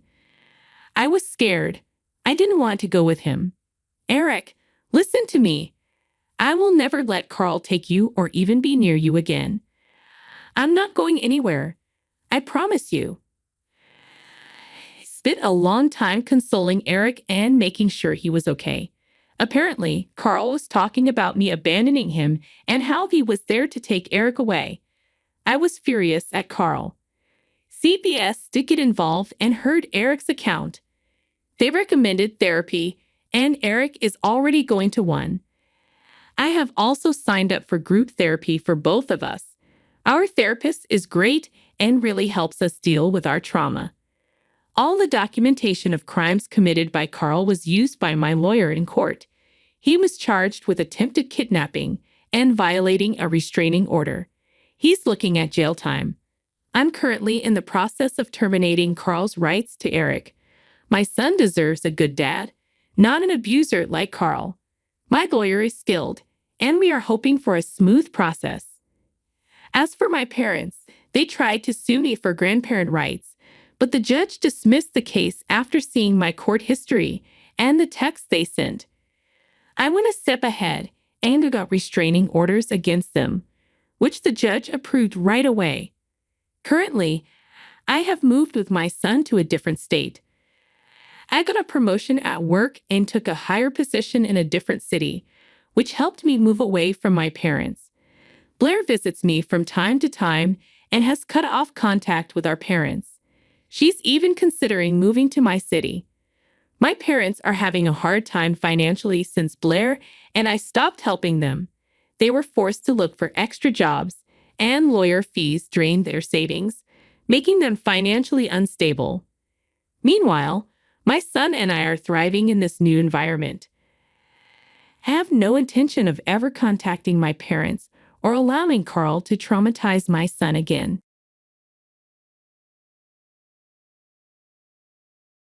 From today, this is my house. Do as you please, Tom said, looking at me triumphantly. A slight smile crept across his face as he spread his arms wide, joyfully scanning the spacious room as if he were dancing. The house we're in now is my family home. My father was a wealthy man and had a passion for this home like no other.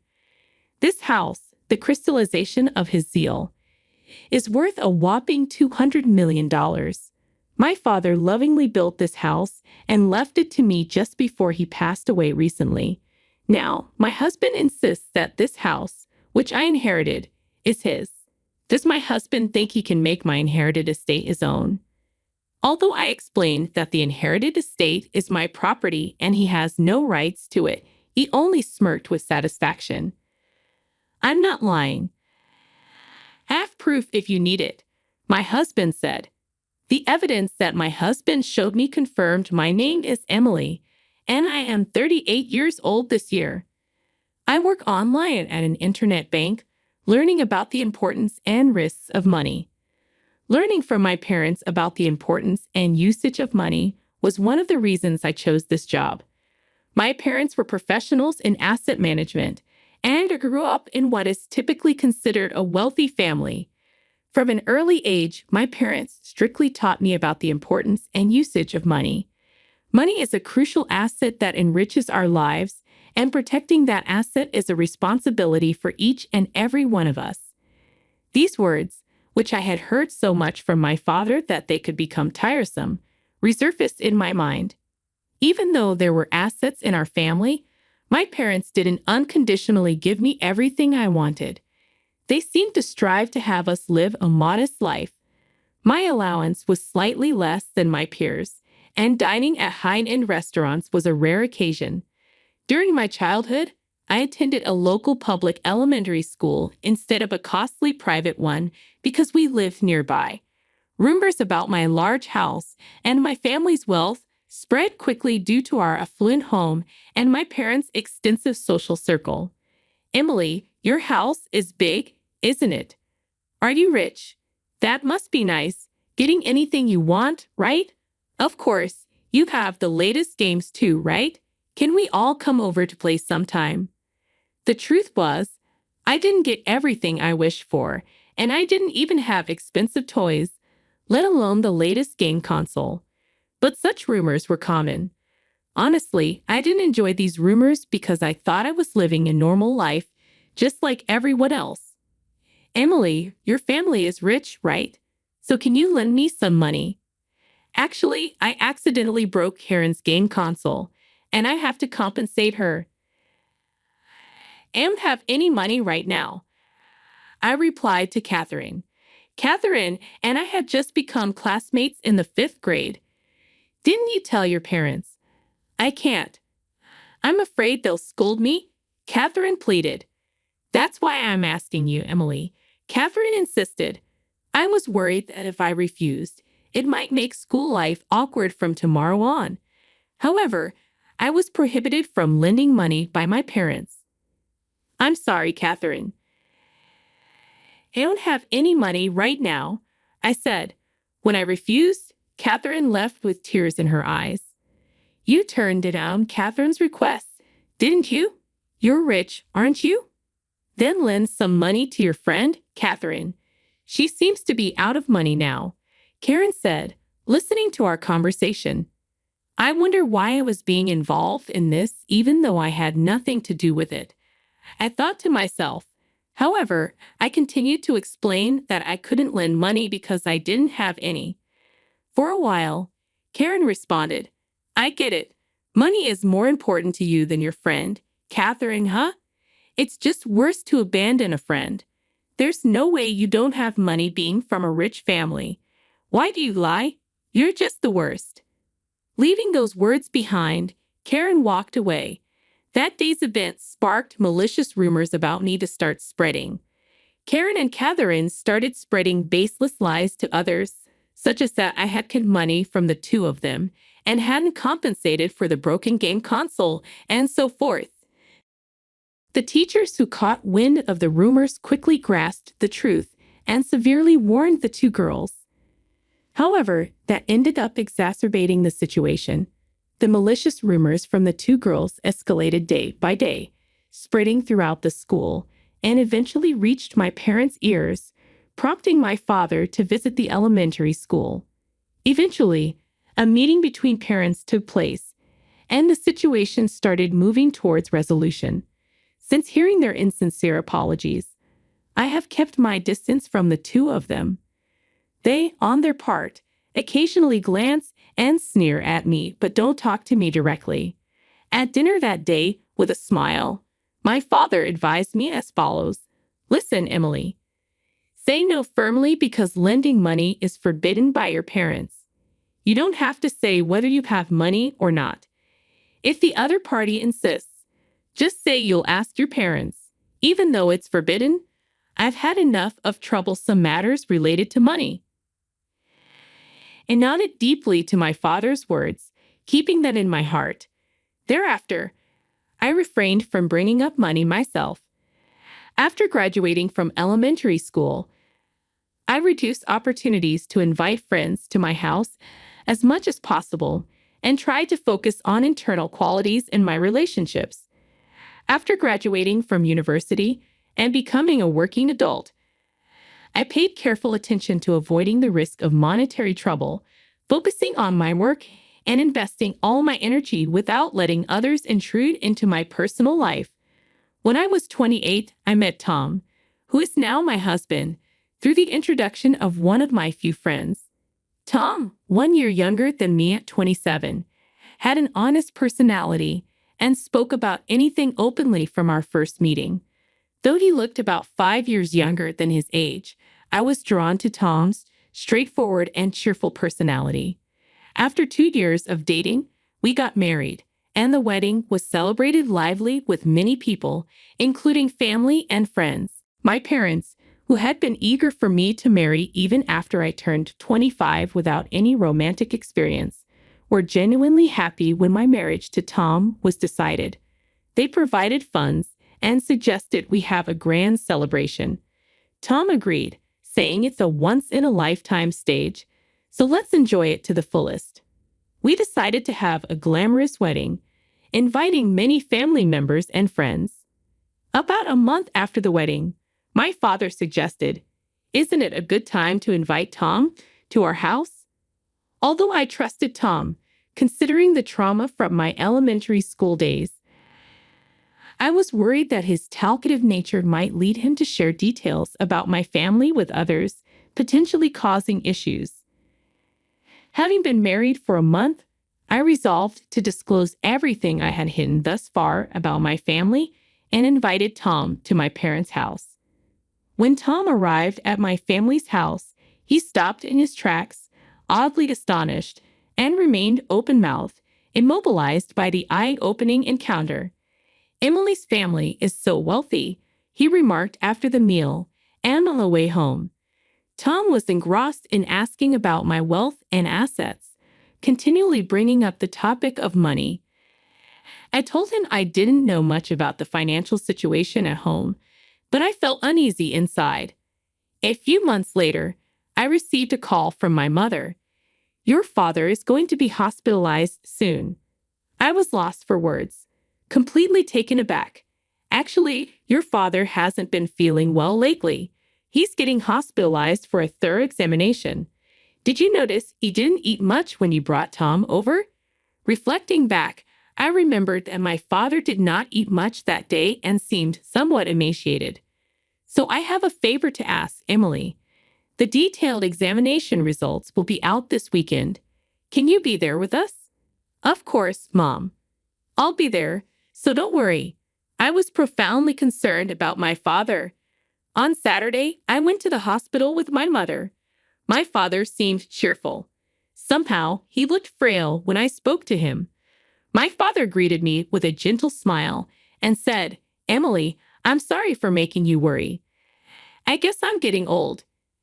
After some time, I was informed about my father's medical condition by the doctor.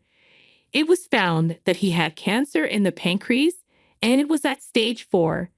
Furthermore, the cancer had already spread throughout his body, making surgery difficult. I was at a loss for words, and my mother was in tears. "Why? He always took care of his health," she lamented. My father silently listened to the doctor's explanation.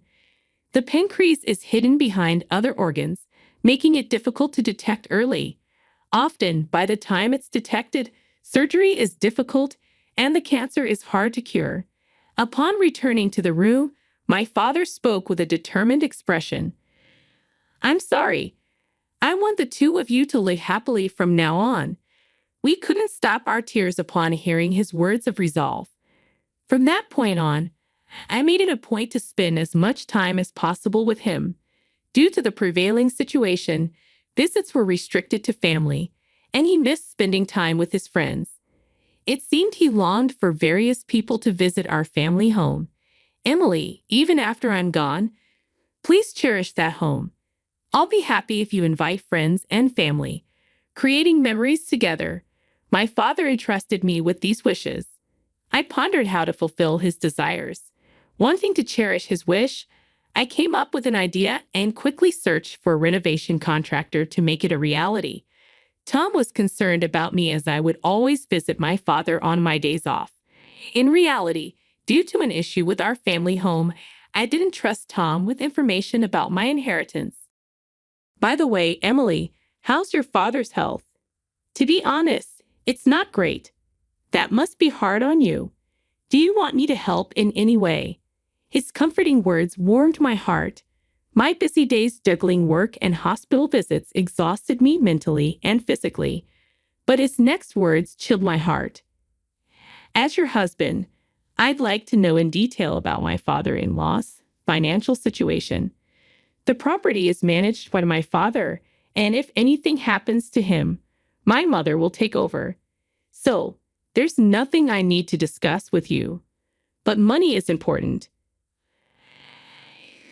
Consulted with the family lawyer I met recently, and he gave me various advice. I think it's better to start discussions early, considering the situation if something happens to your mother too. Hearing Tom talk about my father's assets and hinting at my mother's passing infuriated me and brought back unpleasant memories. My father has a lawyer, a longtime friend. There's no need for your concern, but we need to be careful about money. It's important, right? That's why I trust the people who've been with us for a long time. You don't need to worry. Because of this dispute and Tom's insistence on my father's assets, I began to distance myself emotionally from him. A few months passed, and despite his valiant fight, my father passed away. As a result of discussions among family members, in accordance with my father's will, I inherited a mansion worth $4.5 million. However, Tom showed increasing interest in the inheritance despite my protests. He kept inquiring about the inheritance and its associated taxes. One day, Tom said excitedly, "Emily, you inherited the mansion, right? That's amazing. When are we moving?" "Wait, how do you know?" I asked, genuinely surprised. "I heard the story when I met Emily's cousin at the funeral and happened to greet her the other day," Tom explained. "Please do not speak lightly of important matters," I replied, hurt by the cousin's careless words. Indeed, we inherited it, but we have no plans to move since it's too big for just the two of us. Why inherit it if you're not going to live there? It's a waste to leave it empty. Let's live in that mansion and have a happy life, Tom insisted. The whole family decided not to live there. Why did you decide that without consulting me, your husband? I don't understand. Despite explaining to Tom several times that the inheritance was not marital property, he did not understand. However, fulfilling my father's last wishes was my goal, and that was more important. Whether he felt I was not responding to his emotions, Tom began to show hostility towards me. After attending my father's funeral, Tom did not cooperate with any of the subsequent procedures. Even after the funeral, the bereaved family had a mountain of tasks to do, and every day was spent rushing to the next. I was also busy with the inheritance procedures, memorial services, and greeting my father's friends. After 1 month, then 2 months passed since the funeral. When I finally began to regain some calm, Tom said with a slight grin as I came home, "Emily, there's something important to talk about." Wondering what was going on, I listened as Tom suddenly began. "I changed the ownership of your family home to my name. Here are the legal documents as proof." Stunned, I couldn't comprehend what this meant. Marrying Emily was a mistake. I didn't notice it when we were dating.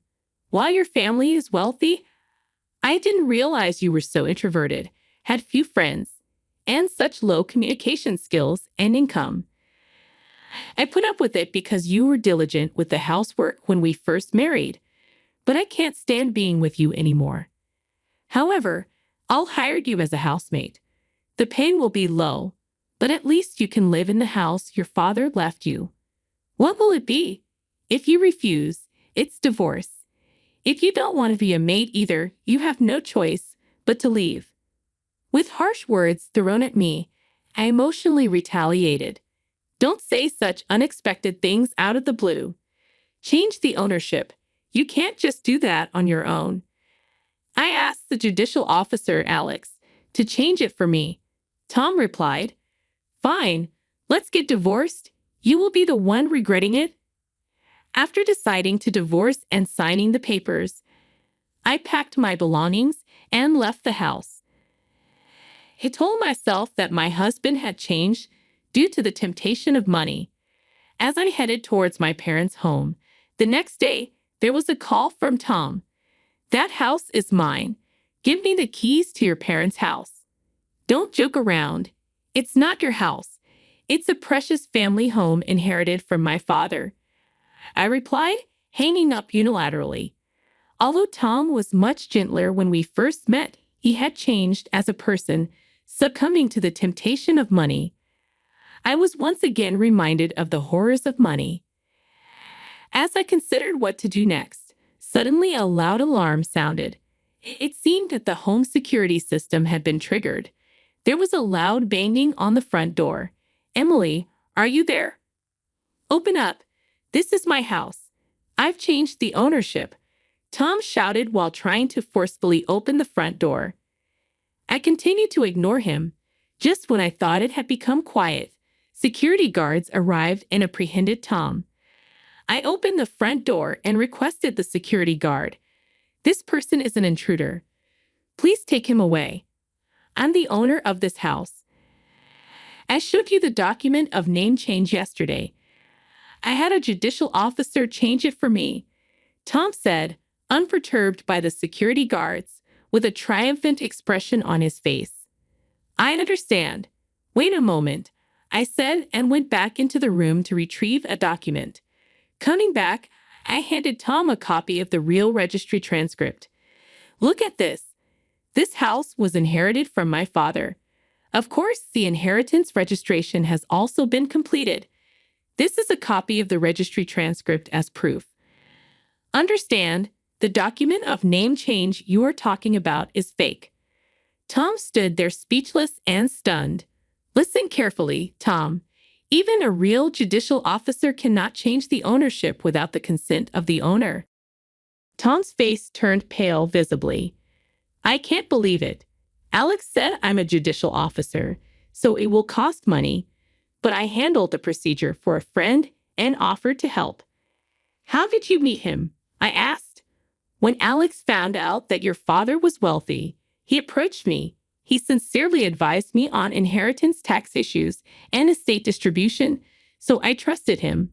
Since you inherited but said you would not live there, when I discussed it, he said the procedure would be cumbersome, but he could change it to our names, so I asked him to do it. I even paid him $330,000. Tom made a distorted face, trying to hold back tears as he spoke. Then slowly, he took out his smartphone from his pocket and began to call Alex repeatedly. Alex, please pick up, he said, frustrated when it went to voicemail. Tom seemed unable to give up, keeping calling repeatedly. No matter how many times I call, it's no use. You are so stupid. Buying a meaningless piece of paper for $330,000. You should have researched how to register inheritance and the growing rates for expenses. Alex might be a scammer, according to rumors. He's approached others about money and con. Tom, now a broken person, approached me on a hot summer day during my father's first memorial service at our family temple. Despite his emaciated appearance, it was unmistakably him. I had heard from a friend that Tom had been leading a reckless life since our divorce. It turned out Tom couldn't give up on our relationship and wanted to start over. He had falsely reported to his boss at work, pretending to be out for work to spend hours searching for me. Eventually, his lies were discovered by the company, and despite warnings and demotions, Tom showed no signs of improvement and was finally fired. Over the next 3 months, Tom fell victim to various scams, seduced by promises of reconciliation and profitable deals. Concerned friends warned him, but he couldn't trust their opinions and ended up isolated and financially devastated. Standing before me at the memorial, Tom looked worn and inappropriate for the occasion, not conveying a sense of mourning. He wobbled on his feet and prostrated himself before me, apologizing loudly. Emily, I'm sorry. It was all my fault, he pleaded, drawing the attention of the family members in attendance. Tom, please stop. You're ruining my father's important Memorial Day. Just go home. Tried to talk calmly to Tom to keep my father's memorial peaceful, but he ignored my feelings and kept apologizing. Emily, please forgive me. You're all I have. I deeply regret my actions. Tom cried loudly, breaking down in front of everyone. Relatives rushed over, concerned by Tom's distress. They asked what happened and who this man was. Their words tightened something in my chest, making me feel like my father's memorial was being ruined because of me. Tom, enough is enough. Stop trampling on my feelings during my father's memorial service. Don't involve yourself in my life anymore, I said firmly. I called over a security guard and asked them to take Tom away, explaining that he was causing a disturbance. Even as he was being escorted away, Tom continued to call out to me desperately. I apologized to my relatives for the commotion and was able to conclude the memorial peacefully. Feeling terrified by Tom's actions, I visited the police station for advice. They said I could file a complaint if needed, so I did, just to be safe. Afterwards, I decided to move out of my parents' house to cut all ties with Tom. It was something I had been planning, and I found a new place smoothly since I had considered options already. A friend later told me that Tom often visited my family home, shedding tears when he saw the renovations. Tom, who had once dreamed of a life with me and becoming rich, lost his motivation when his dreams didn't come true. He lived his days quietly, watching TV one day when he saw a news segment about Alex, the judicial scribe who had deceived him, getting arrested for another fraud case. Tom started believing that those who do wrong should face consequences and began seriously looking for a job. Eventually, he found a fulfilling job, Later on, recalling my father's words to make our family home a memorable place by inviting various people, I decided to turn it into a rental villa. I discussed the idea with renovation experts early on, and the renovations went smoothly. Now, my mother and I run the renovated family home as a rental villa together. When Tom visited, he saw the transformed state of the home, already operating as a rental villa. It's in a great location with a spacious garden, loved by many guests and running smoothly. I have more opportunities to talk with my mother as we manage the business, and I feel happy knowing that this rental villa is fulfilling my father's dream. Dad, you'd be so happy to see your dream come true. I think every time a guest arrives, I'm grateful to be able to operate this rental villa that was my father's dream.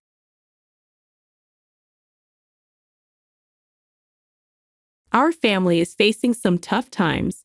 My daughter's stepmother doesn't like me because my daughter dropped out of school. She said mean things to us, making me really mad. Even though my daughter warned me that she judges people by their education, I couldn't forgive her. I felt like she deserved to be treated the same way she treated us. Then she insulted my husband, and I got even angrier. Fired her husband from his job right away. I'm the boss of a big company, and I decided to teach her a lesson for picking a fight without knowing who I am. My name is Patty, and I'm 54 years old.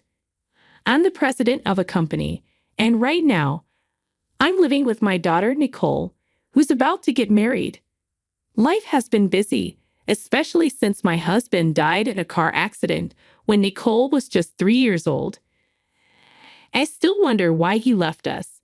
We promised to always be together. Now I'm a single mom, and I miss the times when we were a happy family of 3. Sometimes, when I think about the past, it's hard to remember much because I was so overwhelmed. After my husband passed away, I had to take over his company and to juggle everything by myself, running the household, taking care of Nicole, and managing work. I didn't have any family nearby to help. I had to do it all on my own. Mom, are you okay? You're not sleeping at all. Nicole would worry. Yeah, I'm fine. Mom has to work hard to take care of us since Dad left. And I want to work hard so we can go on trips together. I'd reassure her. Nicole started helping out with chores as soon as she was old enough to understand. Even in elementary school, she pitched in with laundry and cleaning. When we had free time, we'd go to the park, shop, or eat out. It was a lifestyle I never expected as a single mom, but it was possible because of my amazing employees. The company's sales kept going up, so our life became more comfortable and prosperous. I started to notice something wasn't right with Nicole when she was in her 3rd year of middle school. One day, her homeroom teacher called me in. At first, I thought maybe she had a fight with a friend, but the teacher told me Nicole had been skipping school. What? But I have breakfast with her and see her off every morning. I said, feeling confused. I told the teacher, but I was at a loss. Nicole would say she was going to school, but instead, she'd spend time in libraries or parks. There were even reports of a student in uniform at a bookstore during school hours. Is there any trouble at home? The teacher asked, but I couldn't think of anything. Nicole always seemed happy and kind. I never noticed any problems. But now, I realize I might have missed something important. But Nicole acted normal when she got home, greeting me with her usual mom. Welcome back. You're late. I'm hungry.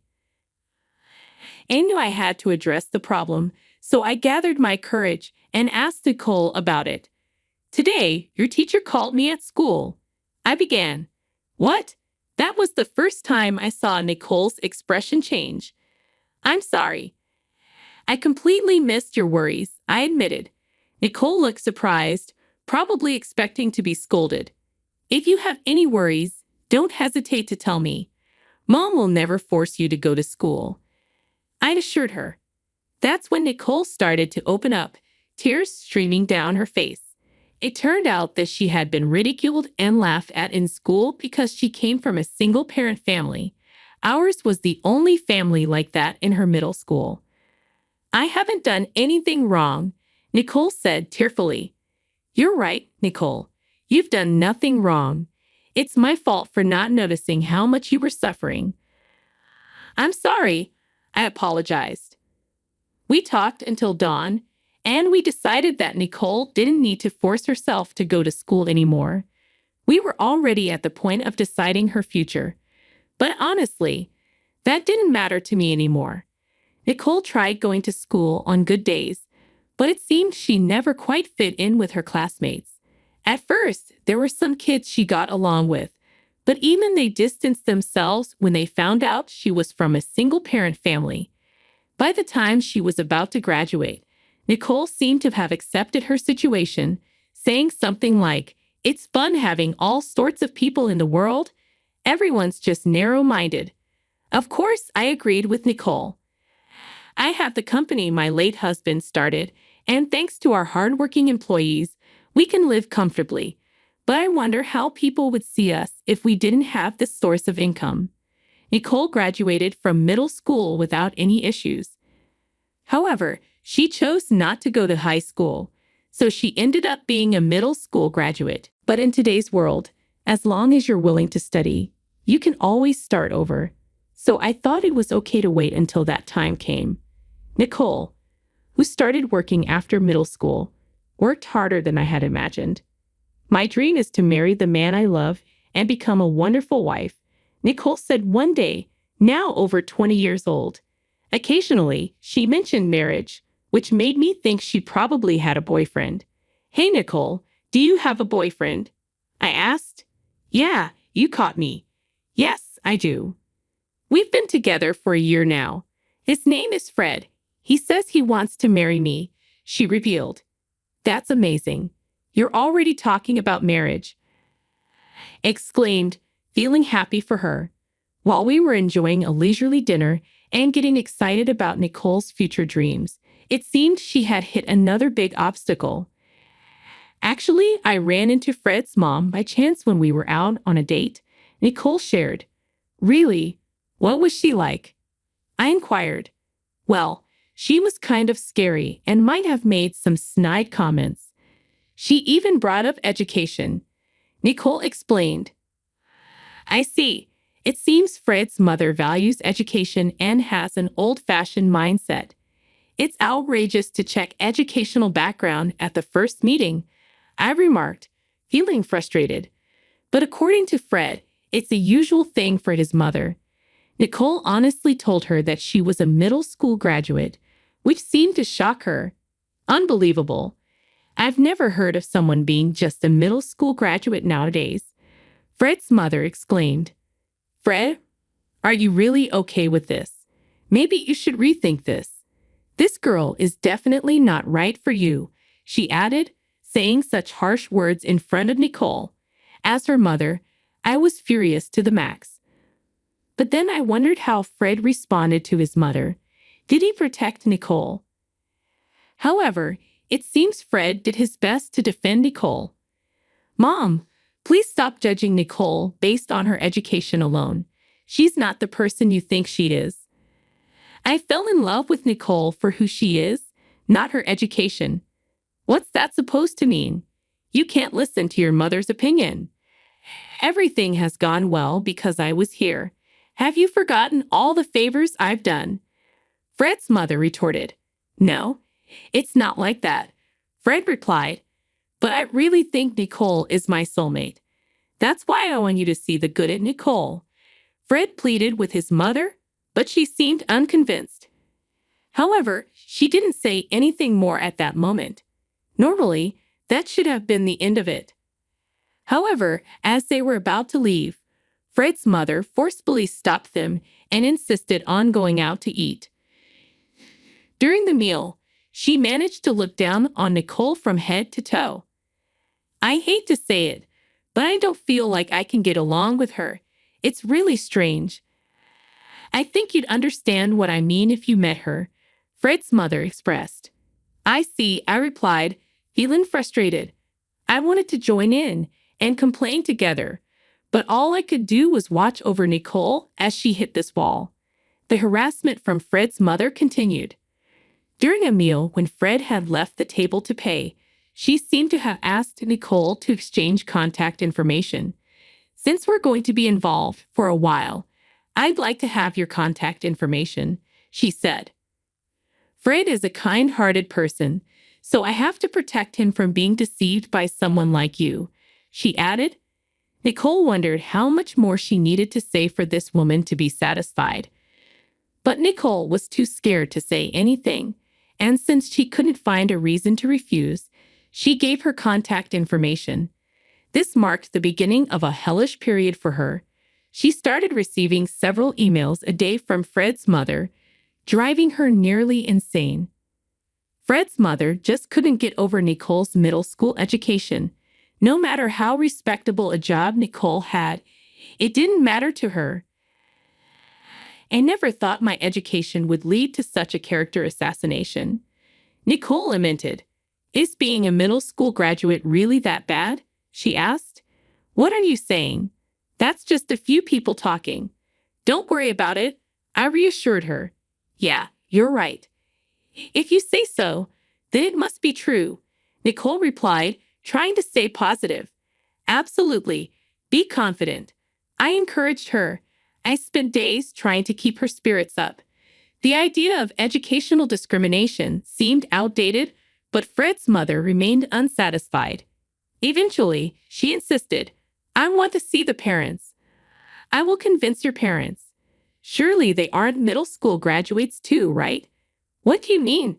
They aren't middle school graduates, Nicole replied, confused. Ah, good. It would be terrible to get involved with such worthless people anyway. Bring your parents to this restaurant at 12 p.m. this Saturday, and don't tell Fred about this. Let's talk, just between us, Fred's mother demanded.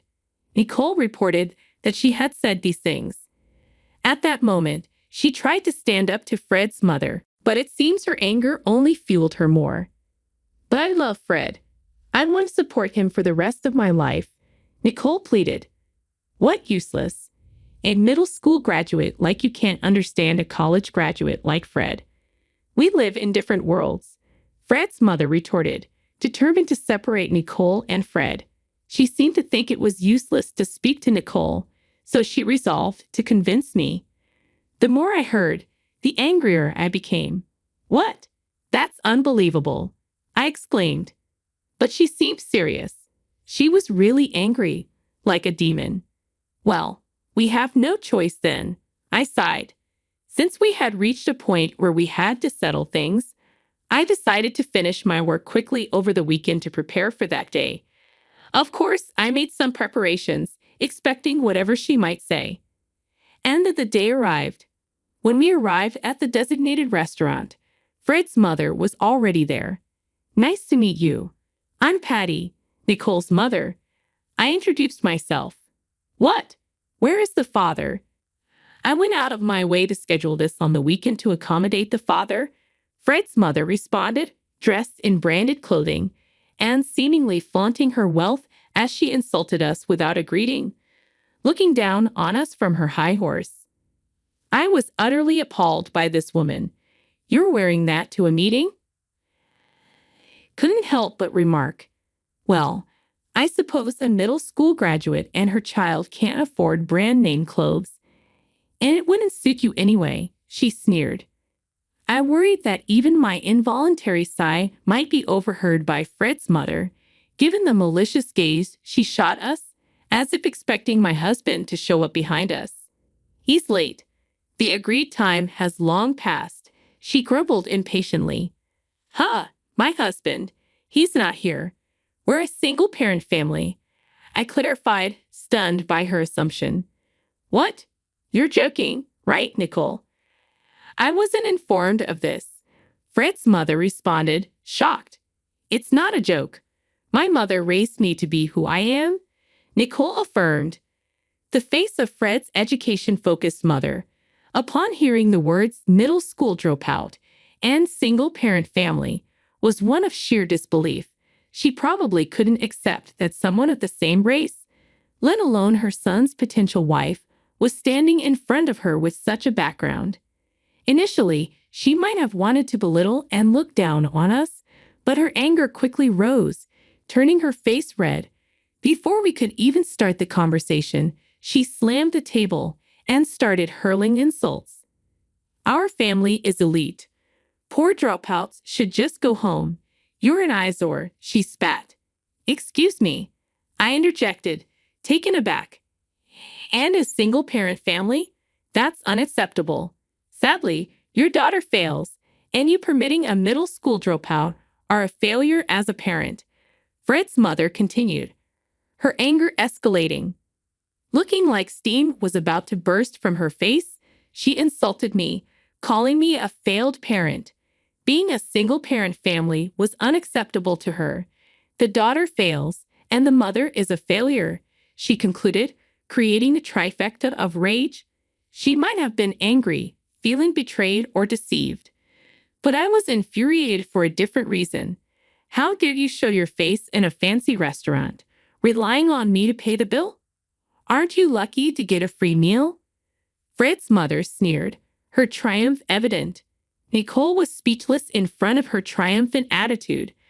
More than sadness, it was a moment of bewilderment for her. After all, I believed I provided Nicole with a life that lacked nothing, perhaps even more affluent than many families.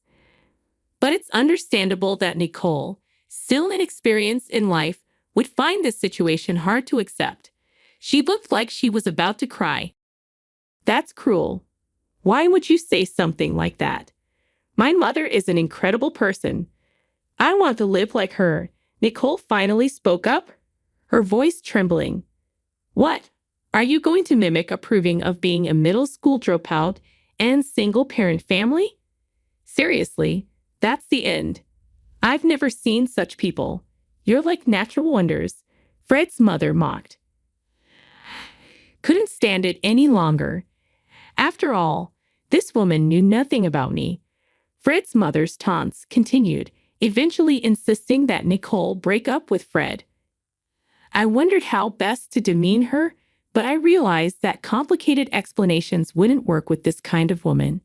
At the mention of firing and termination, Fred's mother momentarily froze, taking time to grasp the situation, and I didn't miss her expression. Oh, you didn't know where your husband works. What do you mean? Surely not, right? I mean, you, the diligent and perfectionist wife, must know everything about your husband, right? I taunted. Fred's mother began to visibly shake. Indeed, she was so focused on other people's educational backgrounds that she didn't even know where her own husband worked or who his employer was. It seems you're good at finding faults in others but not doing your homework. How careless. I continued, not backing down. Don't joke with me, acting all high and mighty. We're an elite family. Did you perhaps think you had won the moment you heard middle school dropout? If so, that's a huge blunder, I asserted. What are you, huh? Even if my husband changed shifts frequently, and let's say was only a high school graduate, my son Fred is still a graduate from a prestigious university, and your daughter is just a middle school dropout. Fred's mother emphasized, continuing to flaunt her emphasis on educational background. Anyone truly intelligent would realize who holds the upper hand at this point, but it seems Fred's mother still hasn't caught on. Mother, it's true. I was raised in a single-parent family and am a middle school dropout. Nicole interjected, her voice steady despite the tension in the air. But my mom is the president of a large corporation that manages 4,000 employees. Did you not know that your husband is one of those employees? I questioned, feeling a surge of anger. What? Wait a minute. 4,000 employees? That can't be true. Fred's mother exclaimed in disbelief. It's no lie. If you were really unaware, please take a look at this business card, I insisted, handing over the company's business card. Fred's mother blinked in astonishment. alternating her gaze between the card and me, probably doing this about 10 times. It was a business card with a photo, so she was verifying its authenticity. This can't be. Is this a real business card? She questioned, unwilling to accept reality before her.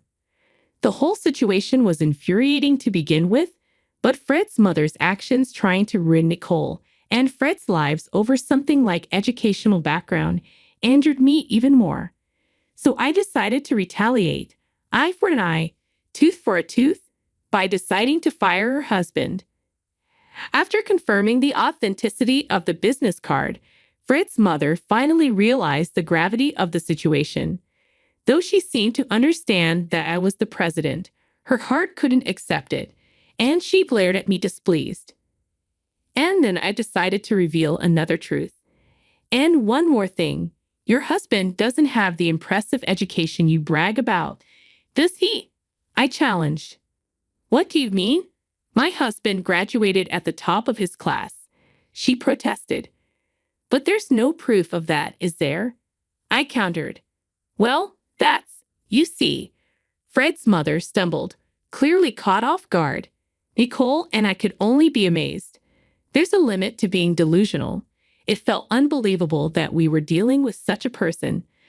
Believing in one's family is admirable, but that doesn't give anyone the right to belittle others based on education.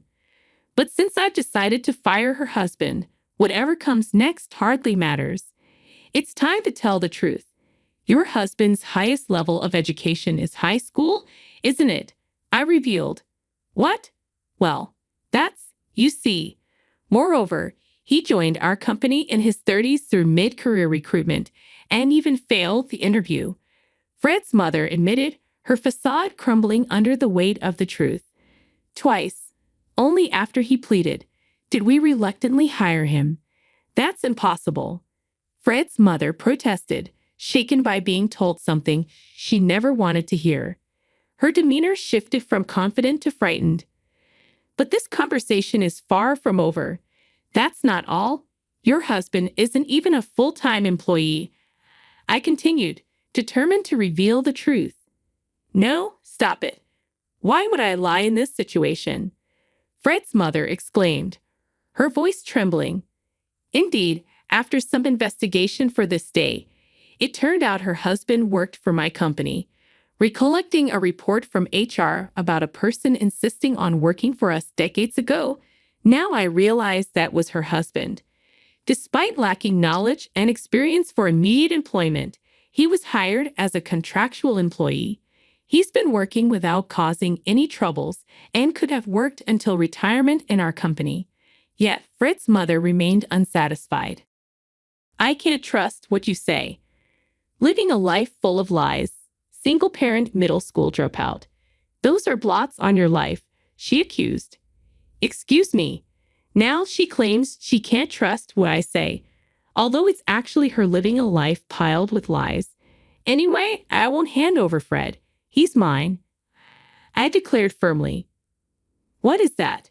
If you come any closer to Fred, I'll call the police. Got it. Don't ever contact him again, Nicole added, standing her ground. In the end, the discussion concluded like that, and the enraged Fred's mother left without even settling the bill. It was terrible how she called us out just to end things this way. The restaurant became quiet after Fred's mother left. This place has been a long-time support for my business. Of course, the owner and the staff were worried about us. Some were even saying, what was she thinking speaking to the president like that? What did she want to say, really? It's like she just ran away. Let's just forget about it, I remarked, trying to move on. So, I decided to enjoy a rare meal at the restaurant with Nicole, preparing for the inevitable counterattack from that woman. This story didn't end there. If her actions were to ruin Nicole and Fred's marriage, that would be unacceptable. Action was needed. About a week after being insulted by Fred's mother, Nicole received a call from her. It happened while Nicole, Fred, and I were having dinner. Wait a minute. What's going on here? Why are you calling all of a sudden? Nicole asked, surprised. Don't what me? My husband is talking about divorce, and Fred told me he wants to cut ties with me as a parent. Surely all of this is your doing. Take responsibility. Pay me compensation. Fred's mother yelled over the phone, her voice filled with anger. Listening on speaker, we were stunned by Fred's mother's outburst. Having anticipated something like this, I couldn't help but feel a sense of vindication. Fred, initially planning to stay silent, finally spoke up. Mom, it's me, Fred. Why are you still with that woman? I was worried because I couldn't reach you. She's no good. Come back home now. Fred pleaded. What are you talking about? I've told you many times I'm going to marry Nicole. Why keep interfering? Besides, I've been thinking of cutting ties with you as a parent. Fred declared firmly. What are you saying? You can't just cut ties with a parent? Nicole was raised by a single mother and is a middle school dropout. You understand that, right? You should definitely stop marrying a woman who hasn't received a proper education. It's something I oppose. Fred's mother argued furiously. Fred's mother was furious. She might have thought Fred was unaware of what she said at the restaurant. Only she didn't realize everything was already out in the open. Do you really think Fred didn't know about that day? I wondered silently. Oh, sorry. I told Fred everything. I thought Fred didn't know about the restaurant conversation. His mother seemed assured, but my daughter was reliable in such times. It seems Nicole anticipated the turmoil and was prepared. I happened to have a voice recorder, so I recorded everything. I thought it would be better to show Fred your true nature. Fred was shocked. It's no wonder he decided to cut ties. What have you done? You're breaking up a family, and you don't care. Fred's mother accused. No. Everything is your fault, isn't it? Indeed, Nicole had recorded the entire exchange. Feeling something might happen, she recorded it to share with Fred. The recording proved to be very useful. Upon hearing it, Fred went from stunned to furious. He also played it for his father, leading to discussions of divorce and cutting parental ties. Anyone would see this situation as unreasonable, and Fred's mother deserved what came to her. At this point, the cornered Fred's mother had no choice but to accept her defeat. Fred, please listen to me, she pleaded. Please, I had my reasons. You know I just wanted Fred to be happy, she added, calling herself Mama in such a pitiful voice, desperately trying to convey her thoughts. But Fred wasn't having any of it. I never thought you could be such a terrible person. I'm disappointed, Fred replied firmly. Fred, please don't say things like that, his mother begged. No, I can't do this anymore. It's seriously over, Fred declared coldly. Rejected coldly by her beloved son, Fred's mother completely lost her place in the world. No amount of crying or pleading seemed to change Fred's mind. Dad said you were the worst, too. He's always said you judge people only by their education. There are plenty of people who didn't finish high school, but still started successful businesses. Anyway, both Dad and I have decided to cut ties with you. So take care and don't contact Nicole anymore. Please just listen to me. Will you? That's why I'm saying it's over, Fred explained, cutting ties decisively. Fred's mother, disowned even by her cherished son, was utterly defeated. I predicted this would be the last time we'd speak with her and had the last word. What a shame, huh? The things you do always come back to bite you. And let me drive this home. If you try anything that hurts my precious daughter again, it won't end well for you. Remember, everything you say and do to Nicole gets back to me. I warned firmly. Despite her continuous excuses and apologies, Fred's mother begged, I'm sorry. It was my fault. But please let me talk to Fred at least one last time. Tired of her incessant demands, I unilaterally ended the call and immediately blocked her number. Even her emails were blocked. Wondering why Fred's mother would contact Nicole It turned out Fred had already blocked her number. It seems the divorce between Fred's parents was imminent, with Fred's mother being told to pack her things and leave the house within a few days by Fred's father. Fred's father decided on divorce not just because of the criticism about education, primarily because she tried to ruin Fred's happiness from the beginning of their marriage. He had informed her he was a high school graduate and had promised to work hard and provide for the family. Despite moving between companies and never taking any money for himself, Fred's father worked tirelessly for his family. Being undervalued and looked down upon led to his breaking point. Abandoned by her hard-working husband and disowned by her beloved son, Fred's mother faced a bleak future with no money, no home, and no family. It was instant karma. Having never worked outside the home, she now faced the daunting task of earning her own living. Though she won't be able to maintain her previous lavish lifestyle or act superior to those around her, she'll have to manage somehow. Currently, she's said to be doing physical labor at a night construction site. Eventually, Nicole and Fred's wedding date was set. Seeing their happy faces made me incredibly joyful. They seemed to be tied by the red string of fate. As for Fred's father, despite saying he was fired in front of Fred's mother, his diligent and excellent work ethic was well known among his colleagues. Although his education was lower compared to other employees, he had become indispensable to the company and was relied upon by his juniors. Deciding it would be impossible to fire such a dedicated worker, I only bluffed in front of Fred's mother. He will continue working at my company. It feels strange to become relatives with Fred's father through the marriage of our children, but I believe we can build a good relationship going forward. Nicole looked exceptionally happy, which meant the world to me. Mom, thank you for raising me. I will make Nicole happy for the rest of our lives, so please rest assured. Fred assured. No parent could hear those words without shedding a tear. Fred, please take good care of Nicole from now on. I believe my husband in heaven would also be pleased. As a mother, I'll continue to watch over them, hoping for their lifelong happiness.